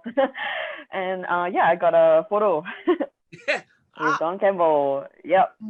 So he was like, he's like, no, come sit beside me, and then we started talking, like quite like.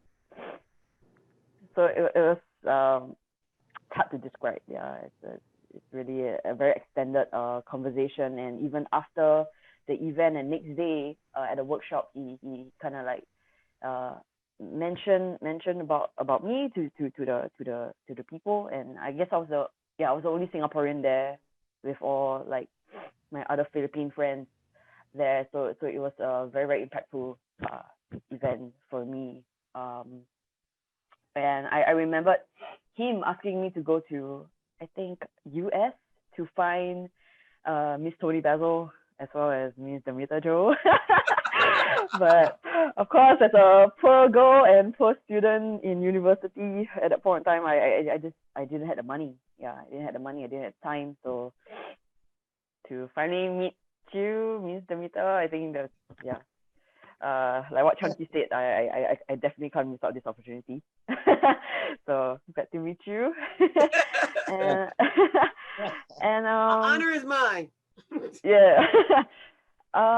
Currently, right now, I'm doing a couple of things. One of it is Funky Planet, which is why we got in touch with Scoo B Doo to do an interview via Zoom earlier this year, and I think because this initiative was from Zhiang, my friend, and he got me on board to help to transcribe the whole interview. So as we interview guests, then I'll be on the laptop and trying to type down word for word. I think why I want to do this was because back when Tony Gogo came to Singapore, I was really young at that point in time, and he came down to Singapore for this thing called 16 Dance Challenge, and we had 16 hours with Tony Gogo, and at the point in time, I didn't know what questions to ask. I remember Chunky was saying like, guys, I think we should, like try to ask him and all that, but I just didn't know what to, and I felt that impacted me so much to a point that now I bring a notebook, like a spare notebook and a pen, like everywhere I go, especially when I meet like big people, like could be from soul dance, could be even from whacking or the locking or hip hop or anything, So I remember when Tony Gogo came back to Singapore, I remember I was in a coffee shop with him, and then as he was talking, I was just like scribbling things down on some key points. And when Tash was in Singapore as well, it's just a matter of habit, and I'm glad that this habit stayed on, and I'm passing this habit to my students. Like, so after like everything that we taught. I want them to analyze the things that we said, some discussion here and there, and just to put it down on a notebook, so that once you go home, there is some physical thing for you to research on. Because like, if without this, then some things will be forgotten. So I'm pretty happy that I still have the whole transcript with Scoo B Doo on my Google Doc, on Google documents, like 18 pages long. Yeah, together with Tash's interview as well. Yeah, so I think I'm doing that. As what Chunky mentioned about the soul dance thing. So I'm together with Four Corners as well as my teachers, Sakura family, Brian Lee and Alex. We are we love party dancing so much that, same as what I'm doing with Funky Planet, we're trying to archive soul dance as well, and trying to talk to a lot of perspective. And there's this event that we organized, which is Soul Exchange. But Zhiang and I were talking to Tash first about organizing this event, because like some debates here and there. So long story short, she supported us, and that's how we started with this, and now it's still going strong together with my teachers and the three of us, Brian Lee, Alex and I. We are teaching and spreading this, and of course improving ourselves. Yeah. Right now I'm doing a lot of genre, doing also street dance theater, so that brought me a lot of opportunities to go overseas to perform. Yeah, so I think that's about it. Thank you so much. Very good. All right. Okay. Before we move on to the next dancer, I believe Michael Prince Jack has to take his leave. Yeah. So Michael, do you want to say goodbye? Thank you very much for holding this alpha. Thank you for the Zoom meeting, the Damita and Scoo B Doo. I'm so happy to be able to to chat with you guys. Thank you so much for doing this. Sorry, but my bottle has been up. My daughter she's sick, and she's been up like 4 a.m. for the past 2 nights, and I'm just completely knocked out. Thank you. Thank you so much. Thank you, Mike. Thank you so much. Coming. Okay. I think I need to rest a bit. Okay. Thank you so much. Bye. So sorry. I'll promise Careful. I will watch this whole thing again. I actually want to listen to everybody. Actually, I'm actually very Hope she curious gets well soon. Take care, Michael. Yeah. Okay. Thanks. Okay. Bye bye. Say hello to your girl. See ya. Thank you. Bye bye. Okay. Moving on next, can we have Locking Crease? Locking Crease, all yours. Chris. Hello. Yeah, hi. Y'all can hear me? Yes. Yes. Okay, I'm Chris. I started dancing in 2010. That's like 10 years ago. Yeah, so I was 15. Yeah, so I think dance-wise, I've been dancing for 10 years. At the start, it's a mix of different genres lah. And back in 2010, actually, I actually did locking also. I learned from Chunky. Took a few classes. Then I think I stopped. Then I reconnected with locking again in 2015. Yeah, about 2015, 2016. Back in my poly days, was taking my diploma. Then I think like back in my club, we had this dance club in the school. I think no one was doing locking. Edwin was my senior. He was doing locking, but back then we weren't close, so like we don't really talk much at that period. Yeah, so I always felt like I was alone in the club, always doing it alone. Yeah, until I met Josh, Surya's boyfriend, the bald head guy over there. yeah. So like I think it was the first guy that we really trained together. I think like every day, right, we will message. I'll message him or he'll message me. 6 p.m. Where? Okay. Then we meet. Then we dance. We do our thing. So we just meet. Then we dance every day without fail. Every day we will just meet. Then on weekends, right, we will like train overnight at the airport. Yeah. So it was. I think it was quite an amazing time. I think like that period, like we didn't. There wasn't much worry lah. I think now for me, I'm working, so of course, I need to think about like to bring food home and all. So, Josh is studying in uni, so we have lesser time. Back in those days were simpler times, can just dance every day. Yeah, so like we just get down, we just message, okay, let's come together, let's train, let's just dance. Yeah, then also I think back then we 2015, 16, so they had this rookie competition. It's called TGIF.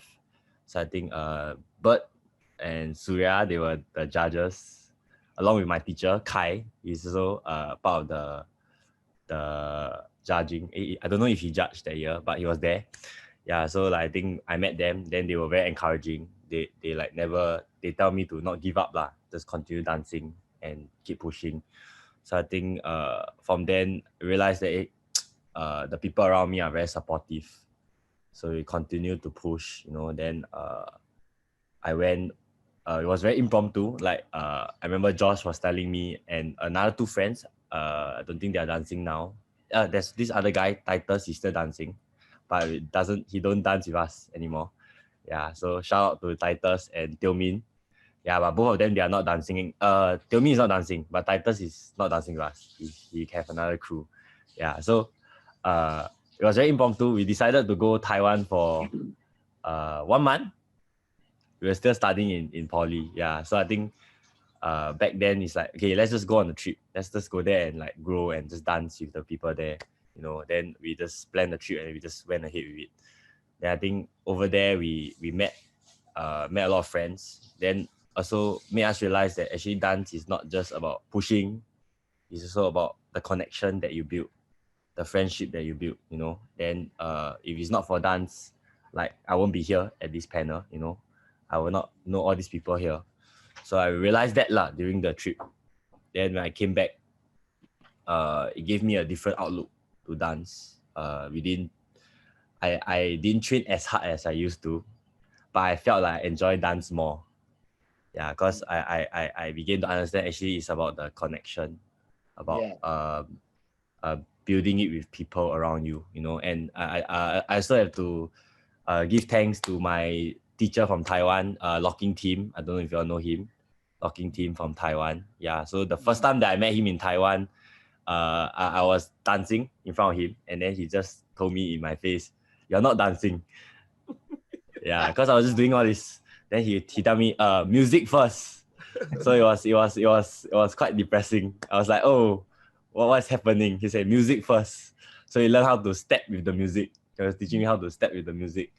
Yeah, and he was encouraging me to go US, because I think he just came back. That year when I went, he just came back from US. He went over with Brocco and Ameng. Yeah, they went over, I think, to find you guys, some of you guys. Yeah, so basically that was that. Then 1 year later, I went to Taiwan again alone, and that was where I met Alpha. Don't know if you can remember. At Mac Studio. Oh, you were there for the first time. Then you were sitting at the sofa alone. Then I still remember the whole incident because Aga wasn't there. You were waiting for Aga. Then no one there spoke to you because none of them could speak English.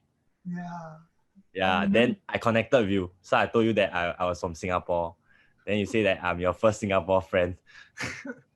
Then you say you know Shah, but like your message online only. Yes. Yeah. So we talked. I think we talked about 2 hours. We just sat there and talked until Aga came. Yeah. Yes. So it was quite interesting. I still remember the conversation we had, and you were sharing about your times. That was in 2016. Right. Yeah. Then when I went back, I think that was the period where I enlisted to army, and for me, I think like I was thinking like moving ahead, where is dance for me?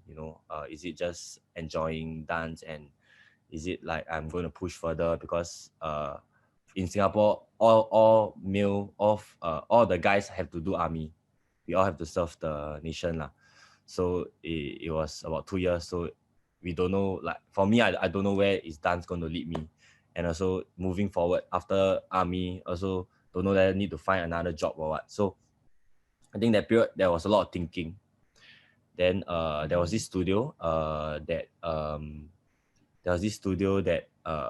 actually engaged me, asked me to teach. They are my seniors for my club, so they believe in me and they really push me. They asked me, okay, Chris, I think you can share with the club. You can start sharing under our studio.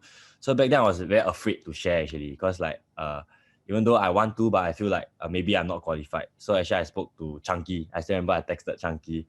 I asked like, hey, is it okay if I share, or like I have this plan out? What do you think? Then I also messaged Kai. I was very afraid to share because I think like it was when I went back to locking, it was only 2 to 3 years only. Yeah, then I heard from team like in Taiwan, even though they done 7-8 years, right? Sometimes their teacher will say like, hey, you all are not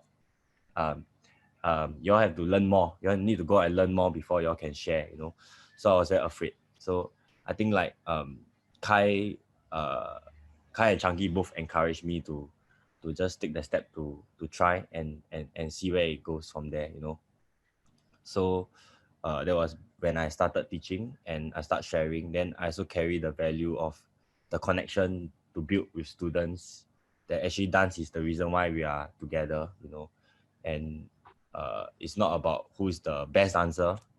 This is what I share with them, like I believe that it's actually who danced the longest, because at the end of the day, maybe like 20 years down the road, you can be the best 20 years ago, but at the moment, if you're not dancing, then it loses the meaning, it loses the meaning. So I think it's about longevity, and I hope that like the people that I've been dancing around with, Fong boys, my crew, there's 1, 2, 3, 4 of them here, G.Mak, Edwin, Josh, and Jiheng. Yeah, so they are my crewmates. Hope that like even though we may not be competing as much as we used to, but the times that we hang out and the times that we spend together, I think is most important lah. I really treasure you guys. So use this platform to let y'all know this. Yeah. Then yes, fast track to 2018. I met Don at Lock City. Same event with like Suya when they met Don also. That was I was very thankful. I was able to meet Don and we connected with Don also. Managed to talk to him for a while. And yeah, basically, I think when I came back, just do more sharing, and also I would like to thank Tash also. Tash also actually taught me a lot about teaching, and also teaching me that dance, there's so much more. Dance, right, is life. So basically, like how you live your life is how you will share your dance, and how you will dance your dance also. It's not just okay, you learn a school board, you learn a wrist roll, you learn a point, then you just do it and you just teach it. It's like how you behave as a person, how you live your life is really how you share and you teach. Yeah. So I would just like to thank. I think like for me, it's more about being thankful for the people that have been around for me and have been sticking with me throughout my whole dance journey, and also more to come with people that I meet in the future, because I think that that's the beauty about dance, about the connecting part where I can get to meet people. Yeah, that's about it for me. Hey, listen, I need to tell you something that, and I heard you just mention. Okay. Yes. Okay. You were saying Yes. that one time you was talking to somebody and you didn't get it, right? Yeah. They said you need to. Well, anyway, I want to tell you just a little. Alpha. I'm gonna just take just 2 minutes to tell everybody that might be listening to what he said. This is very important. This boy came to me one time, and no matter what I was trying to teach him, I think it was 2011, he could not get it. He could not get it at all. So when I seen him coming to my class, I was saying, oh my God, I know this boy is not gonna get it because he can't dance. He can't get it. And so, and I couldn't figure out a way, no matter what I did, he couldn't get it. But what was the problem is that I didn't get it. I didn't get it what he didn't get. Now, Damita probably would have figured it out, but Alpha, I don't think you would have figured it out. I didn't figure out. Definitely Don Campbell couldn't figure out how to teach this guy to dance. The only person that could have teach him was probably Damita. And I said to myself, I can't teach this guy nothing. And then all of a sudden, I thought about something that Don Campbell said to me. Don Campbell said this, he said it to a lot of people. He said, oh, I couldn't dance at first. I couldn't. That's the reason why Don Campbell does not know how to do anybody dance but his own. But his own. And the reason why is because in the beginning, he didn't hear the dancing beat. He couldn't get that. The music is most important to get on time. And that is what that's what I first taught him, was keeping time with his finger. After he learned and he can hear the music, I realized he could not hear the beat. That's what was wrong. He couldn't get on time.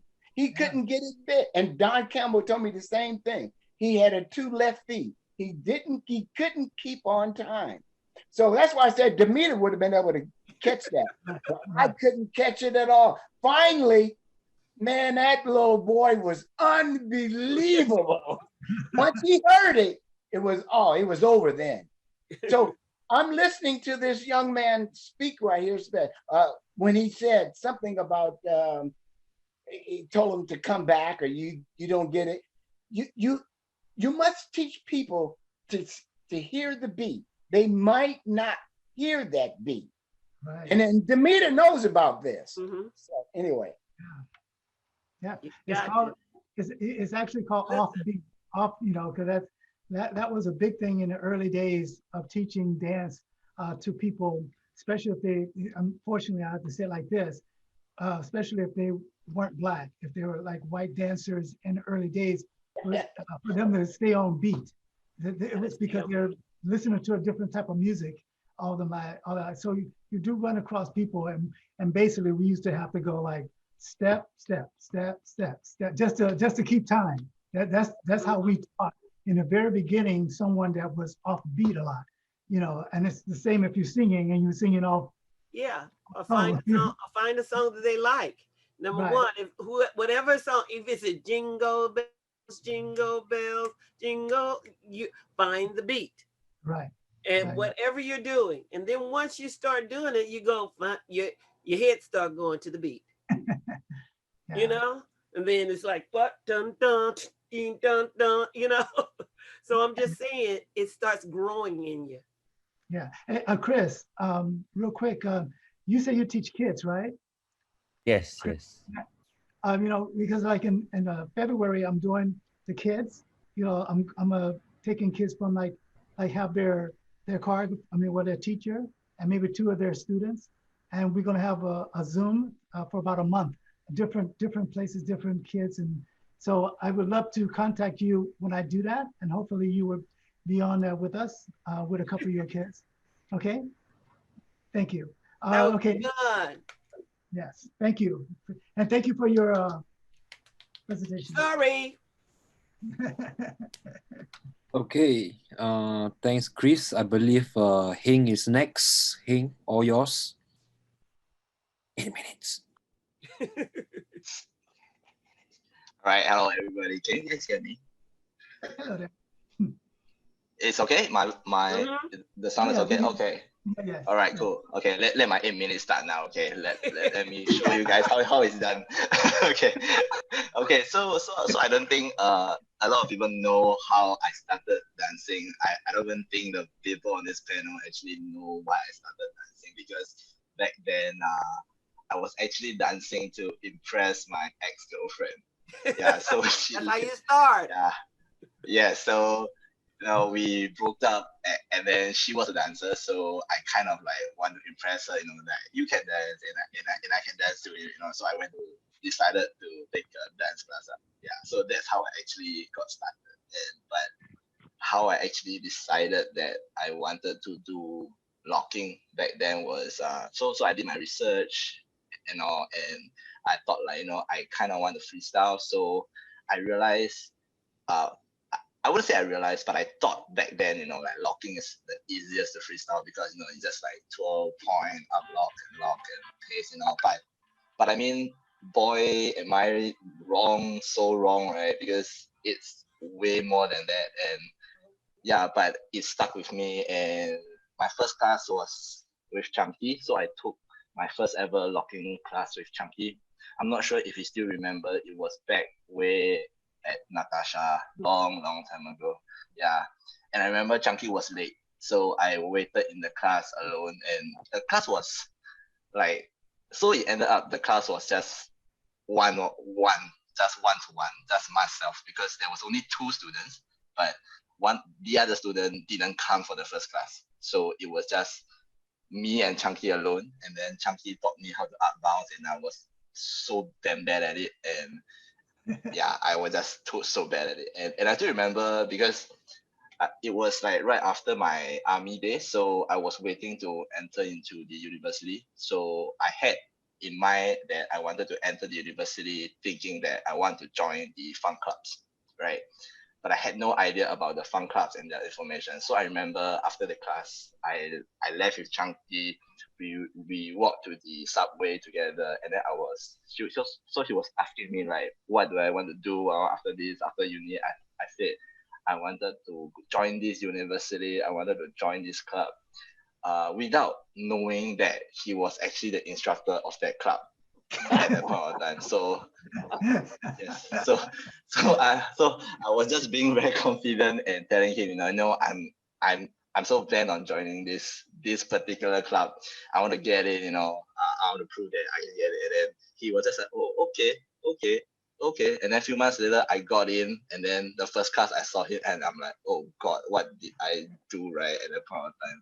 And why was I so cocky at that point of time? Yeah, but yeah, so I guess, but I guess he pushed me, and he gave me, and since he know that I had the background, I kind of like asked him if I could like join the more advanced class, as an additional class to my current back then junior classes. So that was what helped to push my progress a little bit faster than my peers, Yeah, so that was how I started, and then I was his locking captain for one of the years, and then I helped him with his performances, and yeah. So a little bit fast track into it. So I think about 2016 and 2017, I think many of us, we were training under Kai. So that was when I picked as well, and that was where my journey actually kind of really started in dance, because I got into battles. I got further into battles. I got more opportunities to teach or like share, or even like meet more people. So let me just go through my notes. What do I want to say? Okay, so yeah, so I think that was also a time that I got to go overseas because of my work, and then I got to meet more dancers. And I think one of the biggest jam that I joined in overseas was in LA, when I got to join freestyle session. Yeah, and I don't think a lot of people know. So actually, I joined, and then I actually got through the top 32 free open styles. But the fact is, I didn't announce it, because I didn't announce to Singapore scene or like Chunky, because I couldn't continue the competition because I had to fly off. Yeah, because it was a 2 separate days audition and like a prelims. The top 32 was the next day, but the next day I was already gone. Yeah, so I was only able to enter I was able to get through, but I heard it was a walkover for my friend that was organizing the event. Yeah, so I think that was one of the biggest that was the most eye-opening event for me, because the overseas dancers are really, really very different. How they jam in an event, it's really very different. They are so free. They are just there to have fun and show what they can do. But I think in Singapore, it's a little bit still too very structured. We don't jam with each other. We just jam with ourselves instead of like dancing with each other kind of thing. So I think one of the things that we really need to bring in is that kind of feeling that really just having fun with everybody, like a house party kind of thing. And then we're moving a little bit forward. I think a lot of us mentioned about the 2018 lockdown. That was also one of my most memorable event, because I got to basically I mean, there were a lot of party involved. Surya was also involved in the organizing, and then we had our Lion City in charge, which was also organizing. But because back then they were all they were also competing, so we actually kind of decided that Surya would be relieved from her duties at that point of time, because we wanted her to concentrate on the battle itself, and then so it turns out that I was the one running the whole event. So it was really very, very memorable for me, because while Chunky was saying that he was in the front seat looking at Kitty and Bosch and Gogo Brothers, right? First time in my life, I was watching them live from the side of the stage, and I was like squeezing at the side so that the audience can't see me, but I was like videoing them, because it was first time it was so up close to all my idols, and then I got to like usher them to and fro, and I got to talk to them a little bit, and then it still kind of remembers me now, and it's really it's really how when what I think Chunky also said, like when you log, when you tour, when you know how to do a hand, when you know how to do a give me five, it connects, because language isn't a problem anymore, because we all know that we are dancers, right? Yeah. So I think then I'm not so great on battles and freestyles, to be honest. I think we all know that, the whole panel here knows. So I I think slowly I got more involved and actually am more passionate about locking choreographies. Yeah, which I feel that in Singapore no one has actually tried to push for this craft. Yeah, so that's what I'm trying to do with my boys, the Fong boy, G.Mak, Chris, and Josh. Yeah, and Edwin.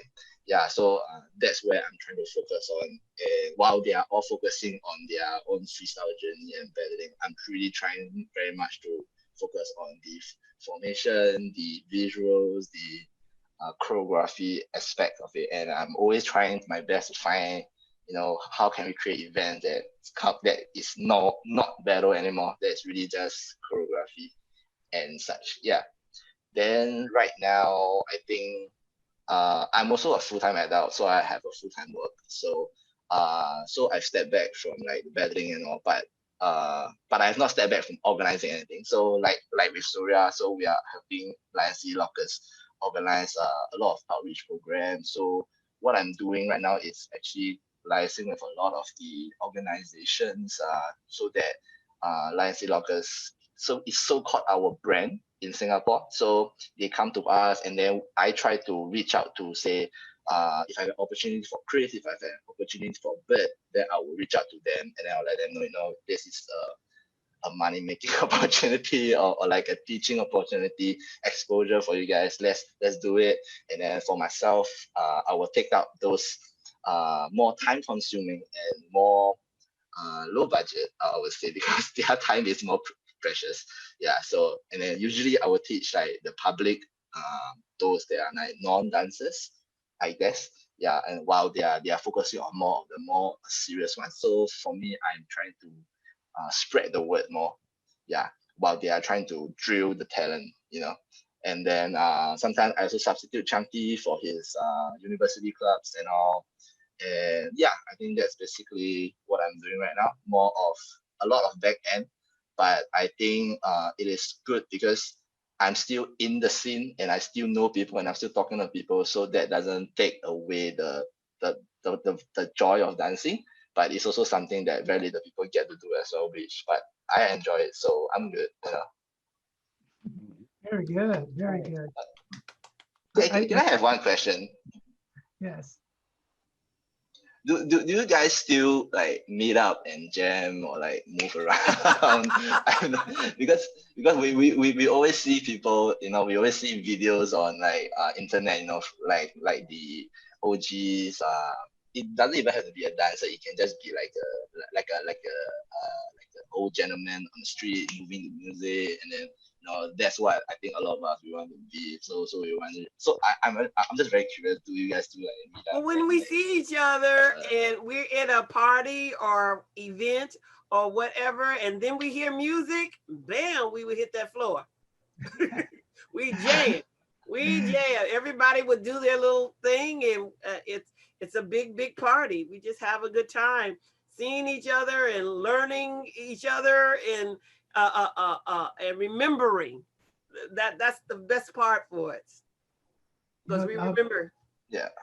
What you can do is we all got together about when was that, about 2 years ago? Yeah. At Damita's house. Yeah. Oh yeah, in the backyard. Yeah, in the backyard. Honey, it was raining like I don't care. Yeah, you should, I think it's on my timeline. If you just go, you'll see like Damita was giving honors to a lot of people, and so we danced in her backyard. We all went down like a Soul Train line. And all that stuff. But also, if you go to my timeline, Alpha Omega Anderson, you would see we do this thing. Unfortunately, we do it every Christmas. Like all the old guys get together. Mostly like what we call the Orange County lockers. Once I moved from LA, I'm more in Orange County. And we have this young lady that used to do this Christmas party for like the last, I don't know, maybe 20 years. And she just passed away. So we didn't, and the COVID thing happened. We were going to try and do that party. Few people went this year, but we go every year. So like if you go there now on my website, some of the guys have posted like an old video of a lot of the old school dancers locking. You see some of us, we're all over 50. So it's kind of cool to see. I mean, so just go there and you can see some of us doing solos, and you see myself, Deputy, and I, and my friend Lionel is called Big D. You'll see us doing like a little routine and a handshake and stuff like that. So go there, because around Christmas time, you know how they come back every time a year is over. So if you go there now, you would see that. So yeah, so check it out. It'll be fun to watch. And when I gave the whole, I guess you said the event where when I wanted to give everybody an award, it's my award to them. Right. But anyway, but I mean, I got as many people as I could. Like Tony Basil was there, Slim was there. Everybody, you know, Go-Go came. Everybody was there. Perry Brown. Everybody. Scooby, except Scooby got sick at the end. But he got well. Hello. Yep. Alpha was there. I mean, everybody was really kind of there. So we all got a chance to see each other and dance with each other and talk to each other, and it was a good time. Thank you, Damita, for that. That was great. That was a great time. And my last note. We have two more, don't we? We have Edwin. Yes. But I just wanted to mention, it's good what you're doing. You know, sometimes you don't always have to be up front dancing.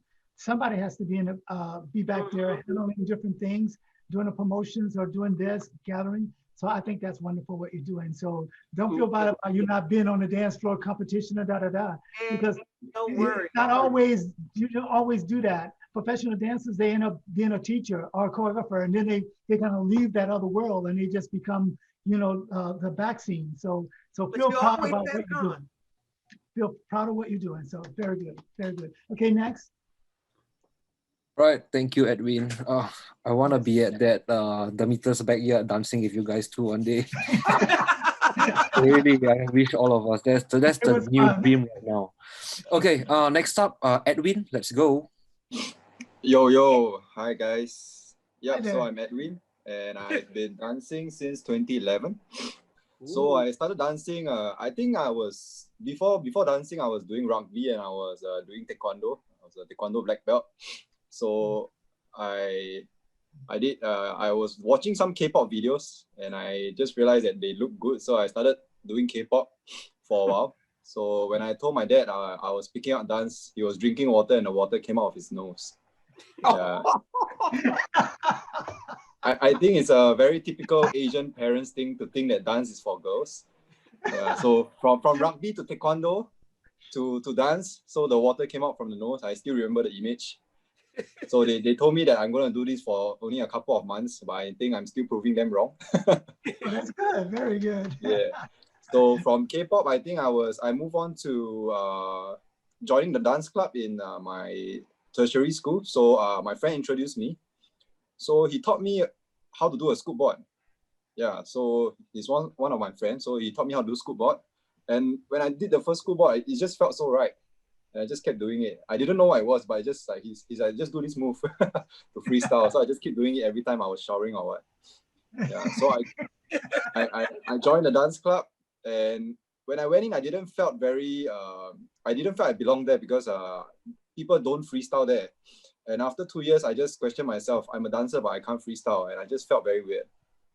Like when the music play, I just can't move my body. It just didn't feel right. I'm always doing someone else's choreography.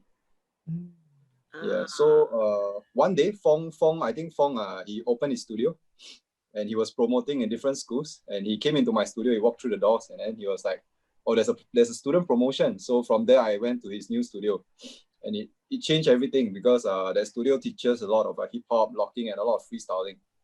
Yeah. So it was really a rare opportunity. So I picked up hip hop from there, and I started freestyling, and that was where I got exposed to the basic fives. Yeah, so I didn't know locking could look so cool. Yeah, so I wanted to look good as well, so I picked up locking. So from there, I started exploring here and there, and I told myself that I wanted to be better, and I started training with my friends, and I met many people along the way. And the good thing about locking is that I honestly, before dancing, I wouldn't have expected to have international friends.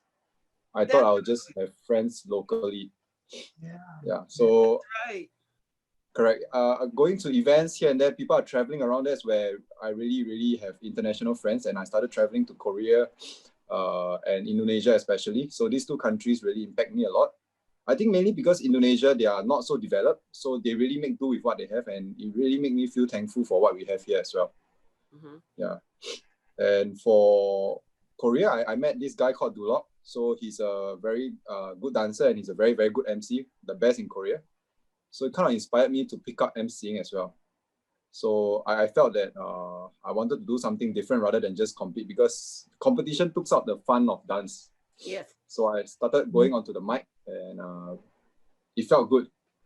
It felt really good. I think the first time it became like a drug. I didn't want to put on the mic. Like a drug. Yeah. It felt like a drug. So I started MCing because I created a dance event with my crewmates, and we couldn't afford a good MC, so I became one. Yeah, so it started out from there. And then I joined the crew with the few boys, Fong boys. And fun fact, I think Chris and I, we joined a lot of competition, and we had a very huge fight that time.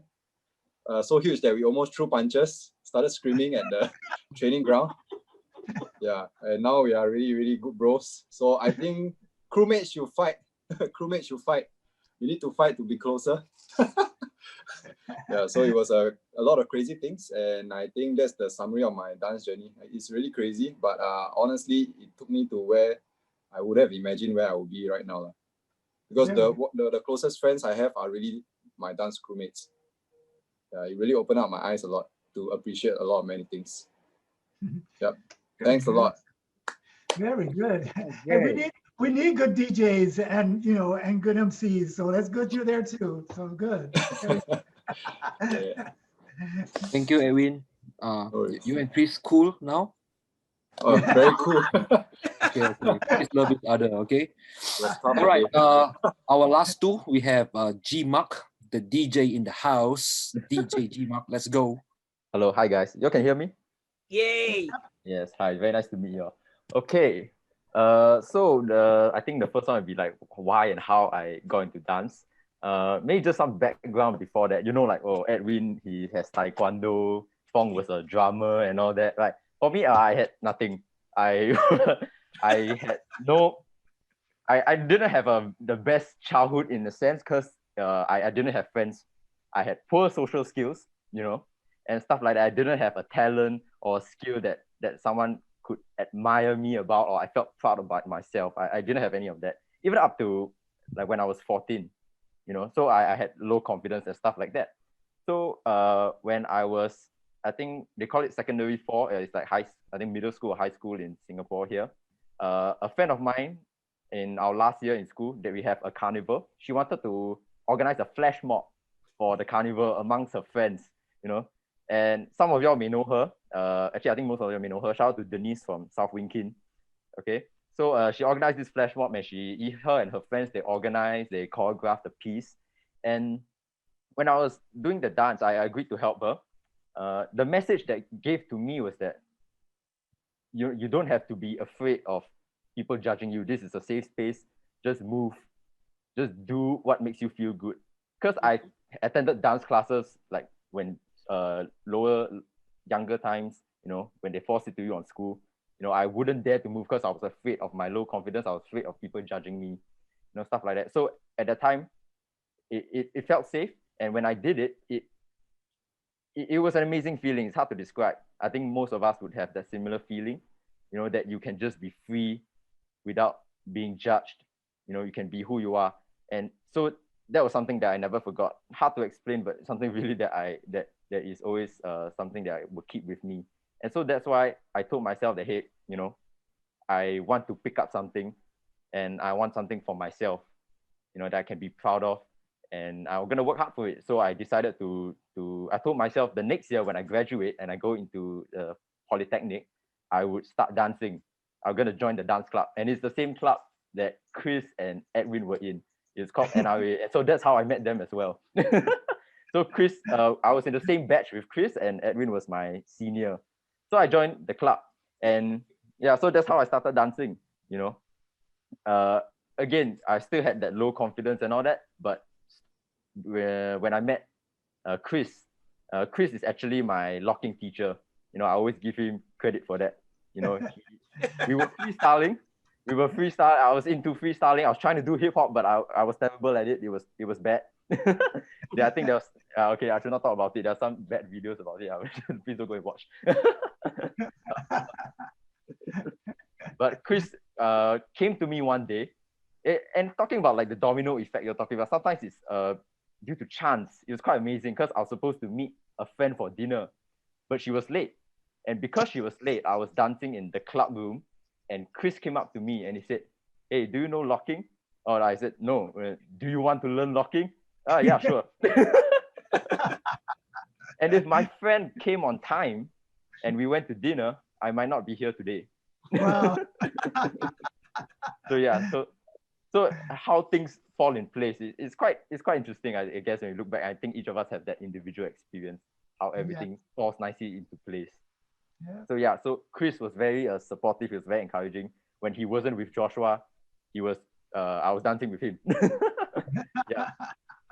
So he shared with me many things, and we grew together, and that goes to the point of when I started, putting myself out there, joining competitions and stuff like that. There was a struggle, because at the time, I was sort of, you can say I was the most junior. I started the latest, So when going through the auditions, I actually failed auditions for about a year and a half.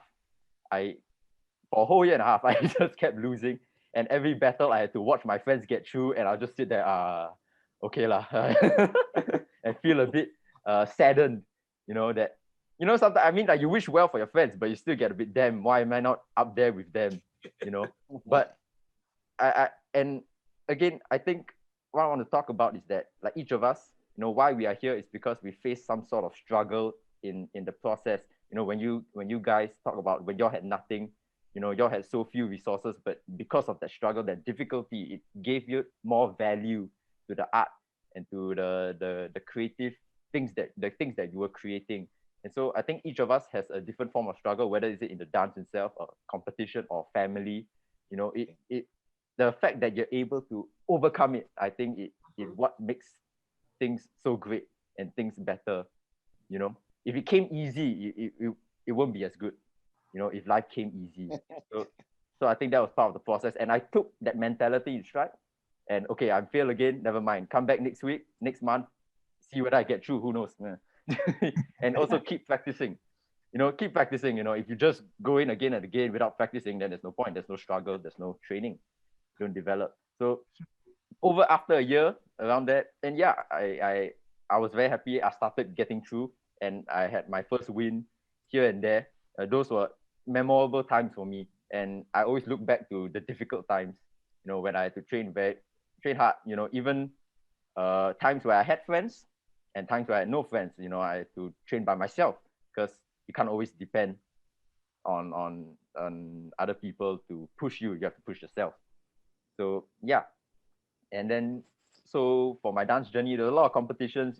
Whenever there's an event come out, you're just gonna join and you're gonna have fun with friends. But I guess the most iconic one would be what a few of my friends have already mentioned, was the Lock City where in Hong Kong, where Don Campbell came down. And I actually didn't intend to go because it was just Hong Kong Lock City at the time. But when they announced that Don Campbell was coming down, I was like, oh, I have to go down. It's now or never. And it's the creator. You got to see him when you have the opportunity. And the fact that he's in Asia, it's more convenient than it could ever be. And rest in peace, Don Campbell. But yeah, I'm very glad that I went. I made the last minute decision. I had to drop another $80 for a more expensive ticket because I booked late. But it was worth it. It was definitely worth more than the money. And I was hoping that Chris would tell this story about our meeting with Don Campbell. Yeah, it's a funny story, I guess. It was after the event. The music was very loud, but we wanted to speak to him. So me, Joshua, Chris, and another friend, Zhang, we went up to him and we wanted to speak to him. But the music was so loud, we couldn't hear him. We actually had to go up close to his face. And because of that, when he spoke, he was actually spitting. But the knowledge and the knowledge, and we were so in awe. It was so precious that we had to listen to him. Never mind, just keep going. We did not back off or told him to go outside or what. We just had to listen. And I think at one point, actually, Joshua's mouth was open. So actually,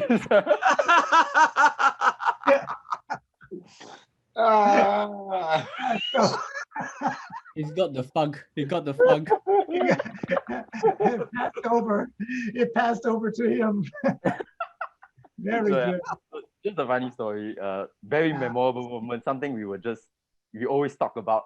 And besides that, we were really inspired by him, and of course the stuff that he said, we'll remember it for the rest of our lives, I guess.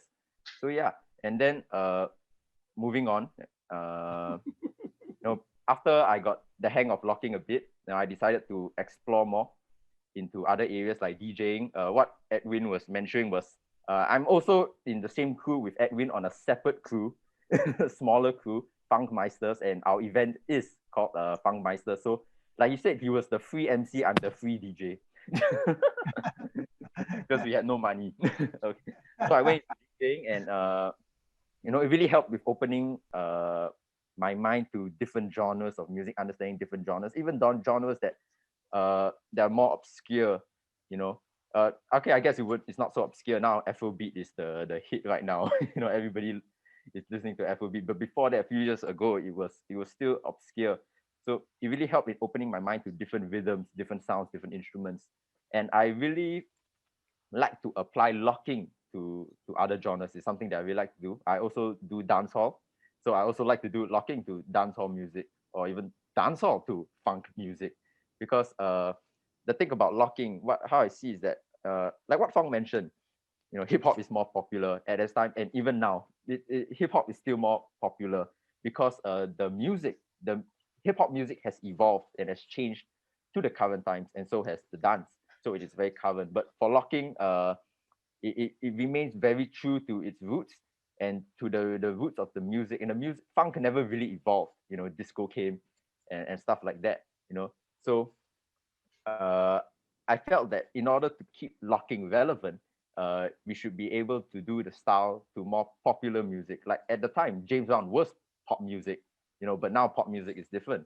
So to be locking has a beautiful aesthetic, you know. I think that a lot of people can really appreciate. So if you can apply that to different genres of music, you know, whether is it now a reggaeton and Afrobeat is very popular, you can do that and give it its own flavor. I think that is something that can keep locking very relevant. And that's what I like to do when I replace classes for some of my friends that I teach sometimes, but usually I do replacement classes.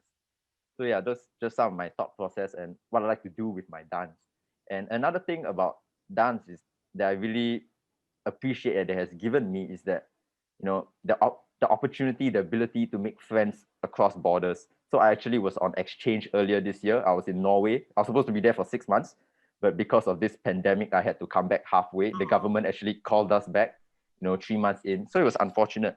But within those 3 months, because of dance, I was able to reach out to the local community there and actually make friends with the Norwegian dancers and DJs, you know, because of this connection we have. And like, I believe it was Chunky or someone mentioned, we may not speak the same language. Yes, they could speak English, but they were so much more comfortable with Norwegian.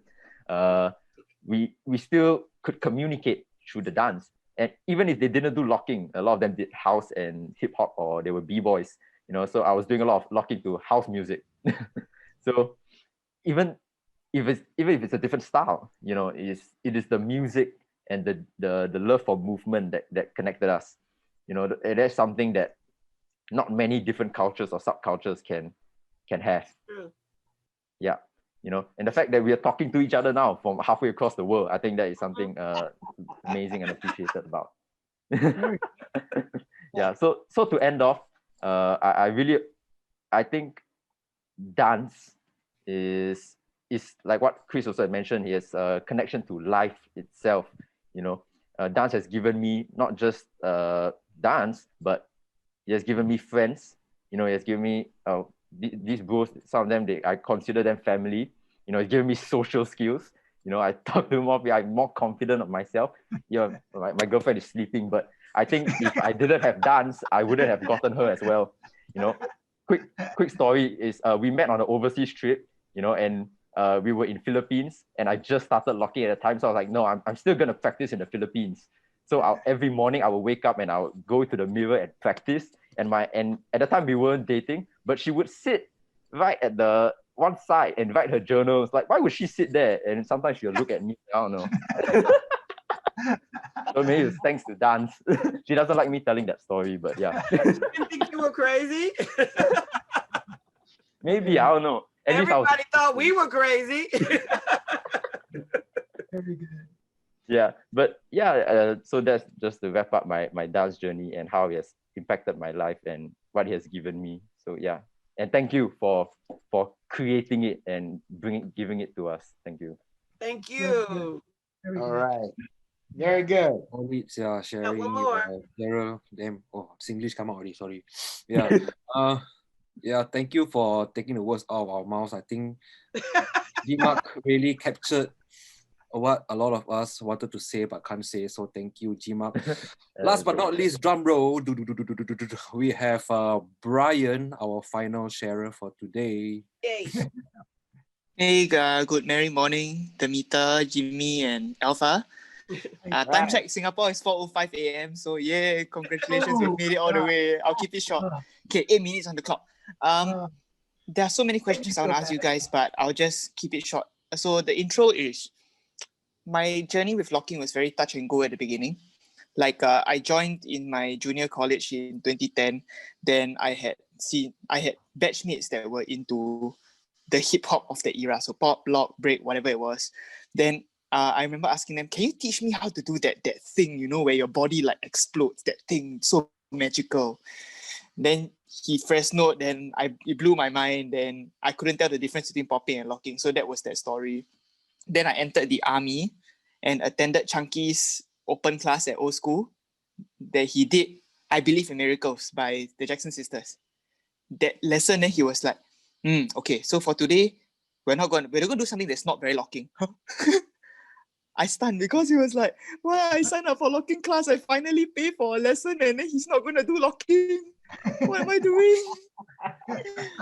so that journey closed off. Then I tried to go back, but then for the next 2 weeks that I went back, Chunky wasn't there, so CK replaced that class. Then that was it. Then similar to G.Mak, I had the experience that when I entered university, my friend was late. Then because my friend was late and I was awkwardly standing near the Funk recruitment booth, then we were lacking members back then. So one of the seniors came and grabbed my arm and pulled me over. They were saying, "Hey, you want to audition for us?" Then got me to sign up, and then I suddenly auditioned for Funk. So that was in 2014. Then entered Funk movement. I finally found out that the dance that I was so intrigued by back then was called popping and locking. Then I tried to search online. I accidentally came across the 2005 Battle of the Year video, Hilti and Bosch and Cusco, where I was genuinely convinced that Hilti and Bosch were the same person. Then I didn't realize that they were two different people because they looked the same, they dressed the same, they danced the same. Then I was like, oh my goodness, this is amazing. But yeah. Then in 2014, I don't know, that's when I met Fong, but I don't know if he ever remembers, but his first ever lesson to us, the first line he ever said was, my only rule in lesson is as long as the music is playing, y'all don't stop moving. And that just stuck with me all the way. And it's reached such a bad habit. Now I listen music in public, right? Then I look like an alien because I keep moving. But I think that's a syndrome that all of us here have.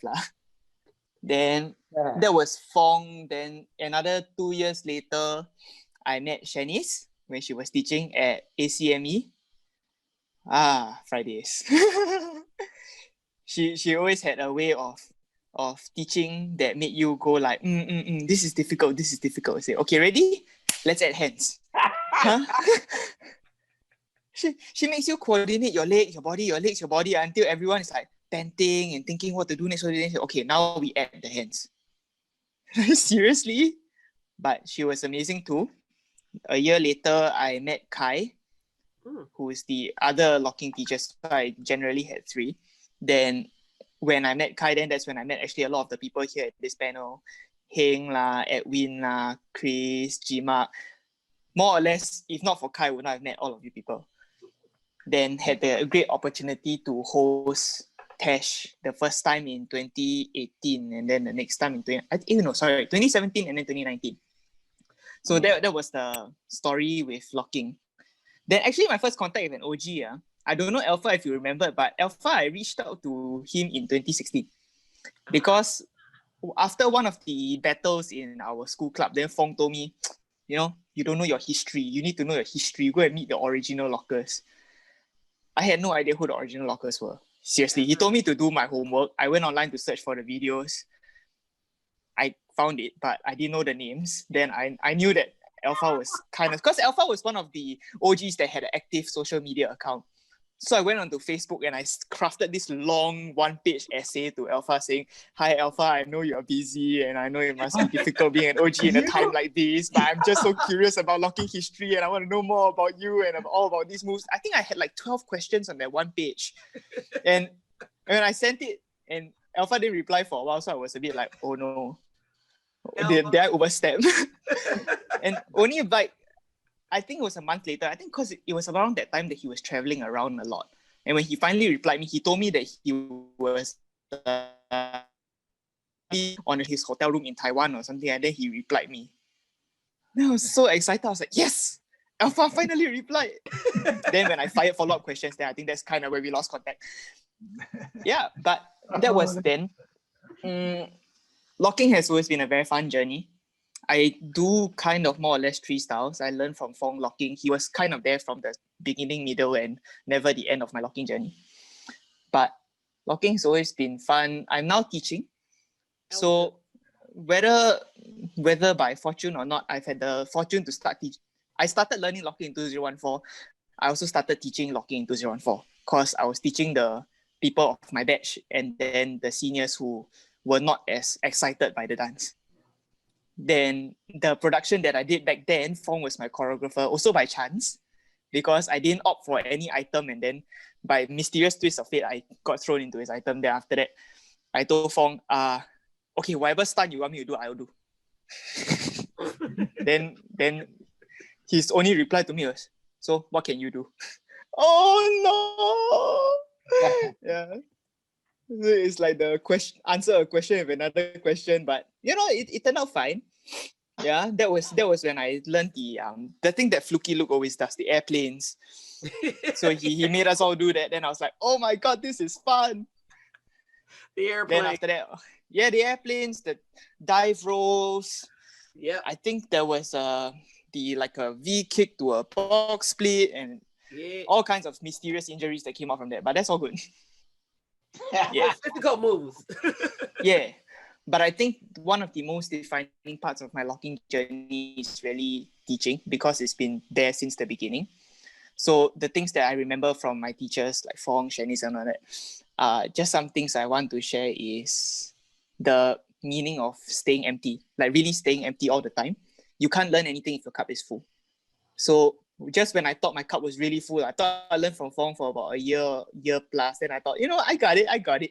I went to learn Shanice's lesson for the first time. I don't know if Shanice remembers. Like there was this one lesson that there was just me, because the rest didn't attend. Then she was like, bro, your body is so stiff.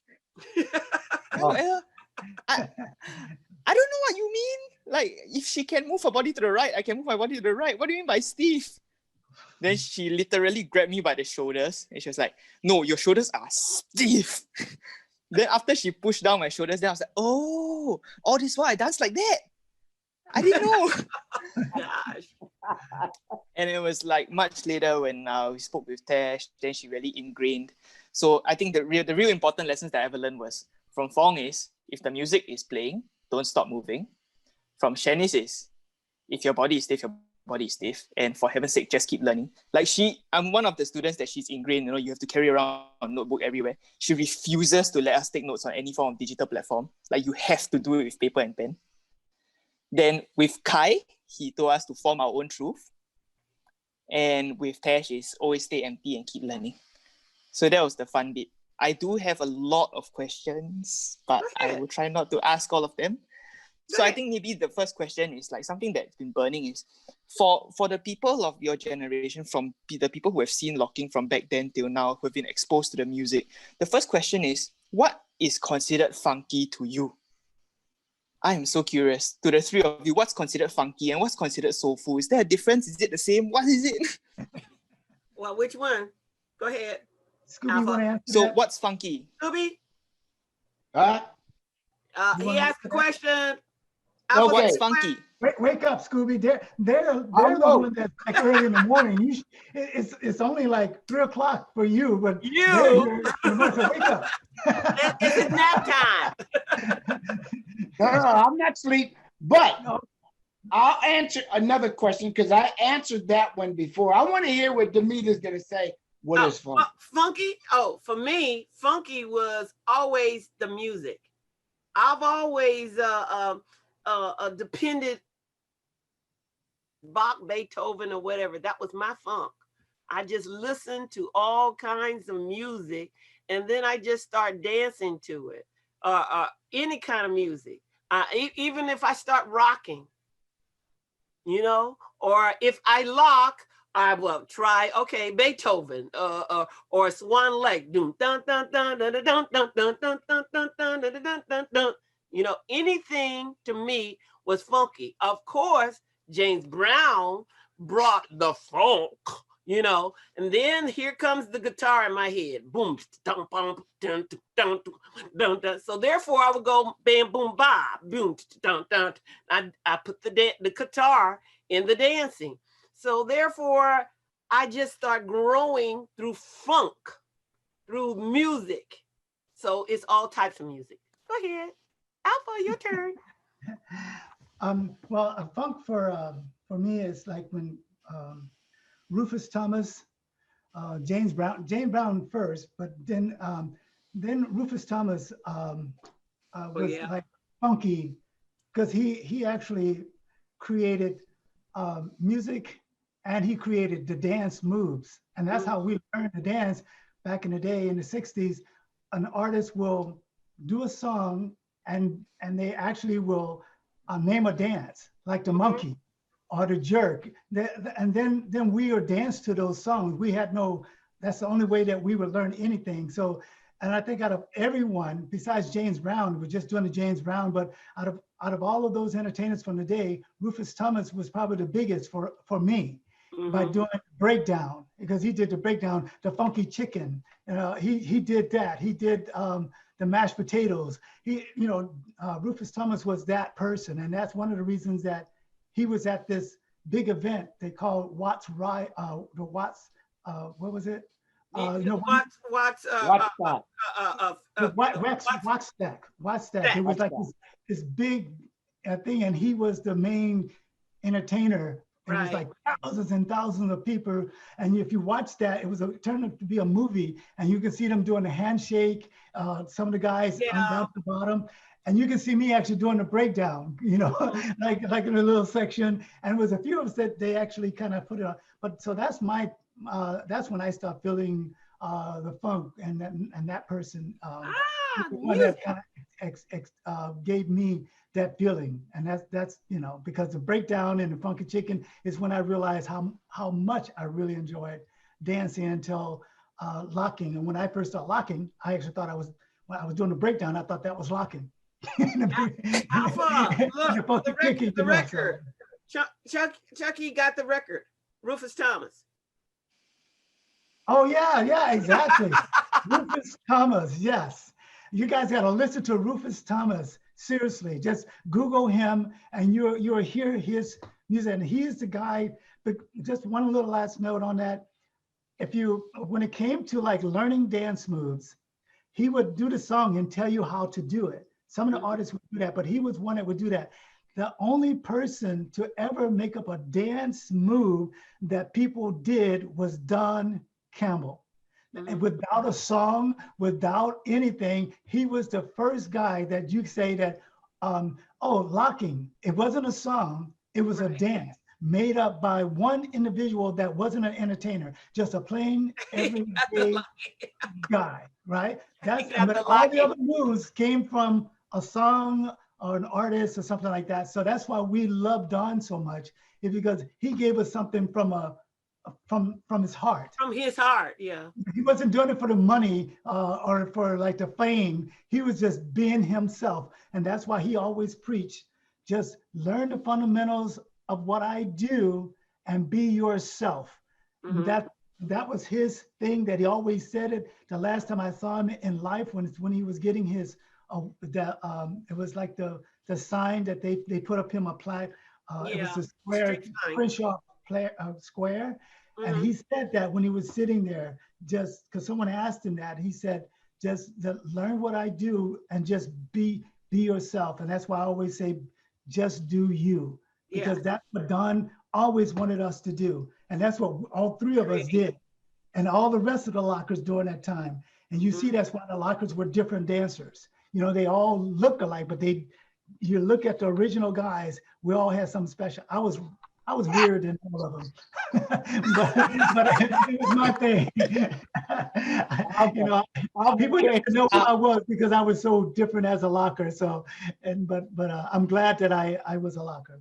Okay, next. Technically, I'm a girl. Yeah, I know. But we gotta go because we went way over what we wanted to do. And I appreciate you guys. And I know that you guys over there, the time has got to be maybe like 5 or 6 o'clock in the morning or something. Can I just say? Yes. You're frozen, but is the Campbell lock style. But what we're doing is different movements, locking, stop and go. Scoo B Doo. All those are movements from locking. But it's from, like, you have rock and roll era, you have the Campbell lock style era. There you go. That's what I wanted to say. All right, again, guys, thank you. Chunky, thank you for putting everyone together. And thank you, Aga, for introducing me to you. I appreciate that. And thank Nikki for helping me with all of my little technical issues and stuff like that. Thanks, Scooby and Damita, for being here. And all of you guys. One more thing to say. Yes, please. He said he had a lot of questions. He can still give those questions to you or me, and I will answer all of them, whatever they are. No, what you should do, what you can do is, if you do send them to Scooby or send them to me, I'll make sure just each question, and I apologize for not reaching you back in the day.